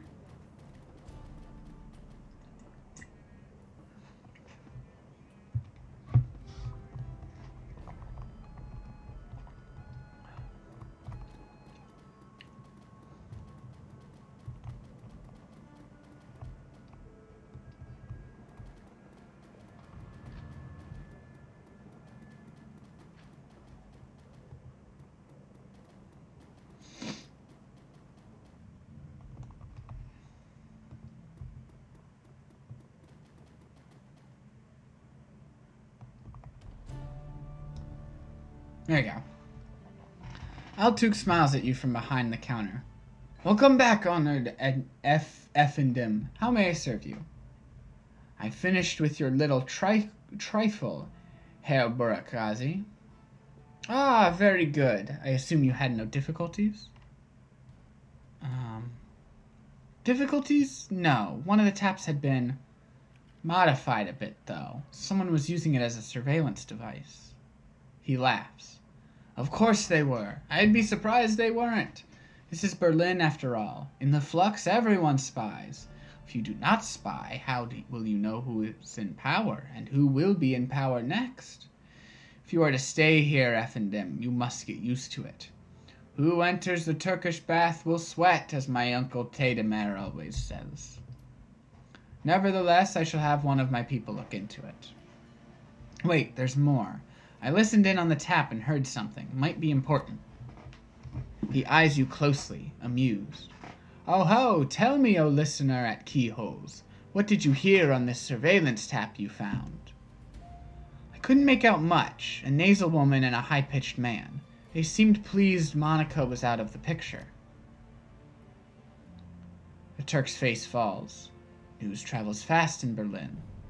These two are known to me. Is there more? The woman got a call. She talked about a council meeting tonight to decide if they should make a move. Then she was drowned out by heavy machinery. He nods grimly. Most excellent. It is indeed fortuitous that you discovered this information, though it is not unexpected. I will have one of my people attend this council meeting and report back. Sounds good. Keep me in the loop. With that out of the way, let us return to our pressing business. He barks a stream of rapid-fire Turkish, and the gum-chewing young woman comes hurrying out to the counter. The menu for Herr Amsel, uncle. Kami hands you a folded piece of paper. Inside is a memory stick. Please extend my consolations to him. The death of Fräulein Schaefer must have hit him hard. Burakazi gives Kami a small nod, and she hurries out of the room. When she is gone, he returns his attention to you. Please express my condolences as well. I only just heard the news. Monica was an important part of this community. He frowns. Few know how important. The memory stick Kami just handed you should contain all the information Herr Amsel requires from our chief in the field. Should you require my services in the future, you know where to find me. Until then, good day. Okay, back down into the safe house. Okay.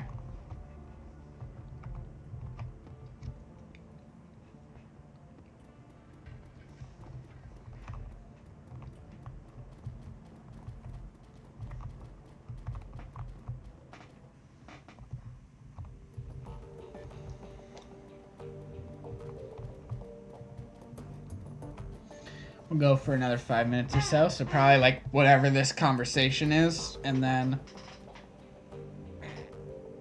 we call it. Shelbar. Amzel peers at you apprehensively. His eyes are bloodshot, his expression grim. Did you get the information about Green Winters? Yes, I spoke to Altug. He gave me this memory stick. Let us see what this agent has to say.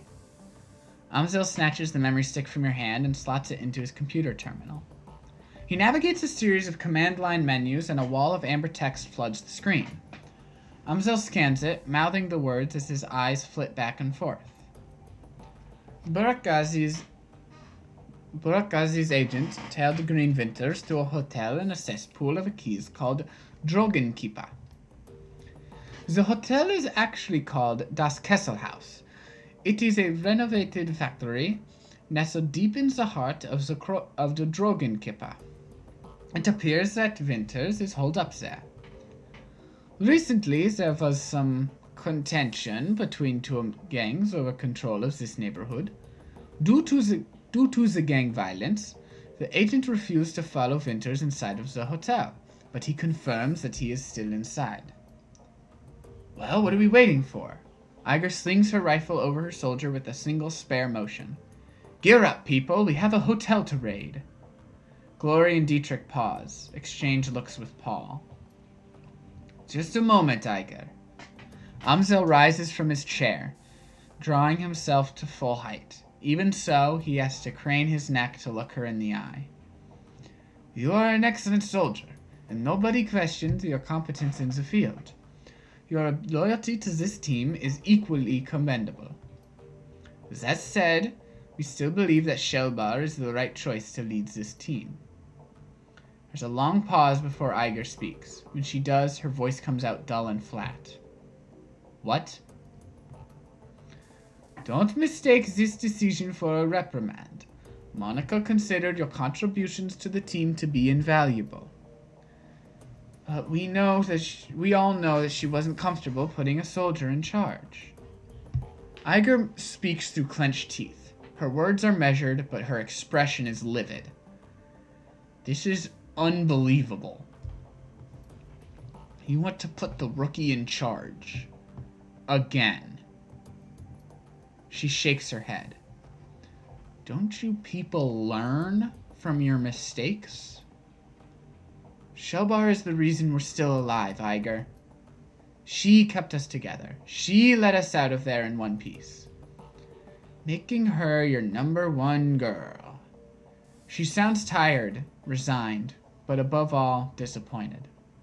This is more of your flux state idiocy at work, isn't it?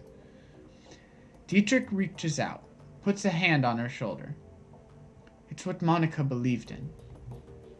Iger's voice tightens. For a moment, her control slips, and her face contorts in grief. Yeah, and look where that got her. She straightens to her full height. Let me give you a piece of advice. In the field, only two things matter. The mission and survival. Everything else is a distraction. Your ridiculous politics have no place on a Shadowrun. Dietrich manages a smile. What can I say? We're German. We have a long history of strong political views. Iger sighs. The tone of resignation returns to her voice. Screw it. Let's put an end to this. I've got the skill and experience to lead this team.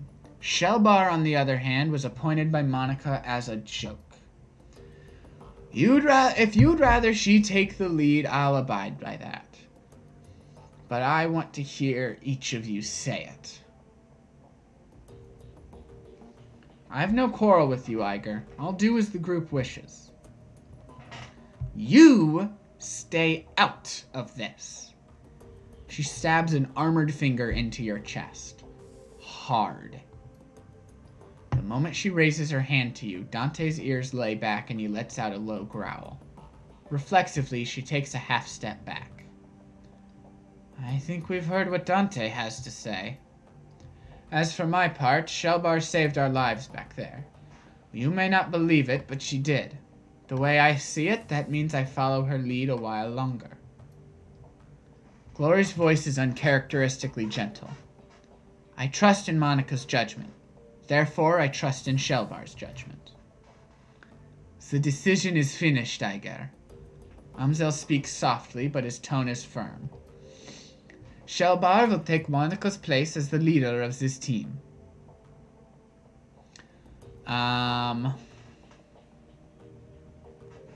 There's a lot of choices.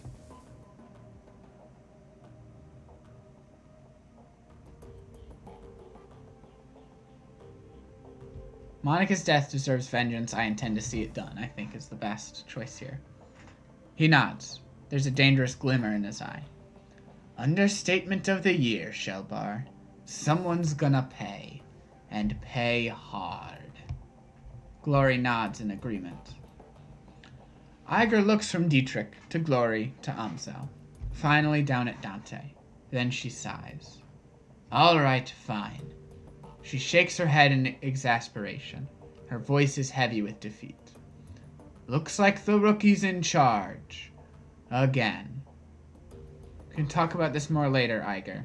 For now, we have more important things to deal with. Or, actually, I don't think we should talk about it later. I think we're done with that conversation. It's time to move on. We need to focus on chasing down Green Winters. Indeed. I have transferred the information that we received from Altug to the computer terminal in the next room. It used to be Monica's personal workstation, Shelbar. Now it is yours. Monica kept a variety of notes and dossiers on that machine. I would suggest reviewing her notes when you have the time. Amzel turns his attention away from you and back to his computer screen. Good hunting. I will eagerly await your return. I wouldn't suggest driving to Drogenkippa. The roads aren't safe. Taking the U-Bahn would be faster anyway. Thanks for the tip, Iger. The U-Bahn it is.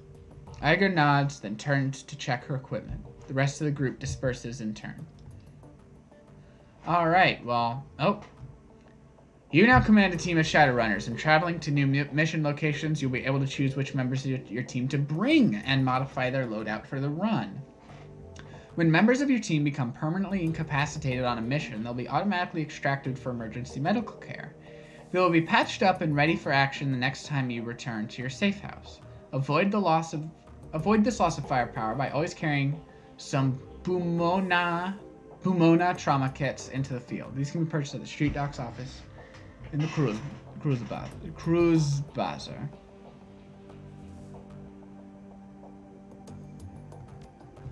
Okay, well, let's hit a save on this. I'm gonna create a new save, and let me just. Cool. Okay. So, that is where we're gonna end stream today. So, Hold up. There we go. Let me find us someone that we can raid here. Who's live? Ooh, lots of people live right now. Let's raid Star. Star was hanging out. We'll raid Star.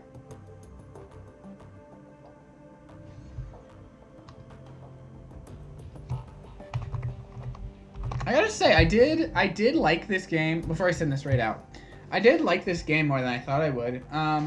Like the story is fantastic. Just the gameplay is not really doing it as much for me, but I am into the story. I do kind of hope it comes back up on Grab Bag to play it more, because I'm not into it enough to want to turn it into a full playthrough on stream. But I'd love to spend a little more time with it, so I think another Grab Bag would be really good. But we'll see what happens. You know, that's the whole point of Grab Bag. Anyway, rest of the week we got a couple Final Fantasy 7 Remake streams and an editing stream planned. So pretty normal week right now. Nothing too special, which is fine because the past few weeks have all had something special going on in them. So I'm good. I'm good coming into a mostly normal week for streams. But yeah, let's go say hi to Sar. He's playing Monster Hunter Rise, and yeah, everybody have a good one. Thank you for coming by, everyone who did. That includes VOD watchers. Y'all are amazing. Yeah, I always love doing these grab bag streams, so can't wait to see what we do next week. Goodbye.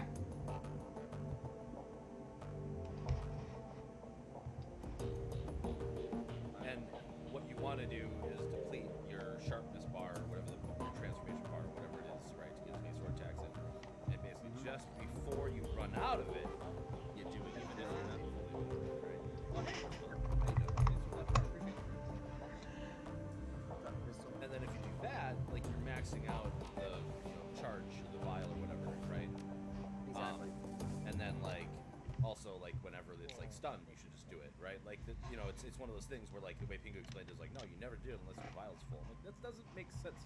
And there's actually some of the switch axes that like that won't work. Like you can't fill it with a single sword mode, right? How was the rest of the stream, Crystal? As I ran off to make food and stuff, so I don't remember seeing you were playing the Cyberpunk RPG game, right? Not Cyberpunk 2077, like Shadowrun Hong Kong or whatever. Oh, okay. A good one?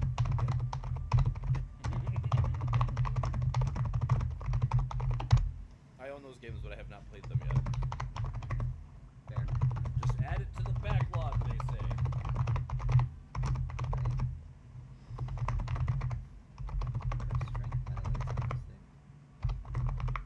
I added a fortified gem into my retinue. I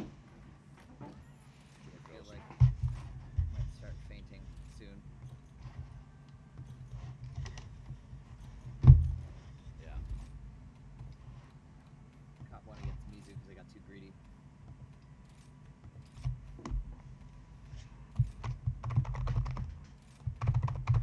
What is he doing with his paintings? He's just like eating them into nothing. He's throwing them at, Oh. why, you're quite,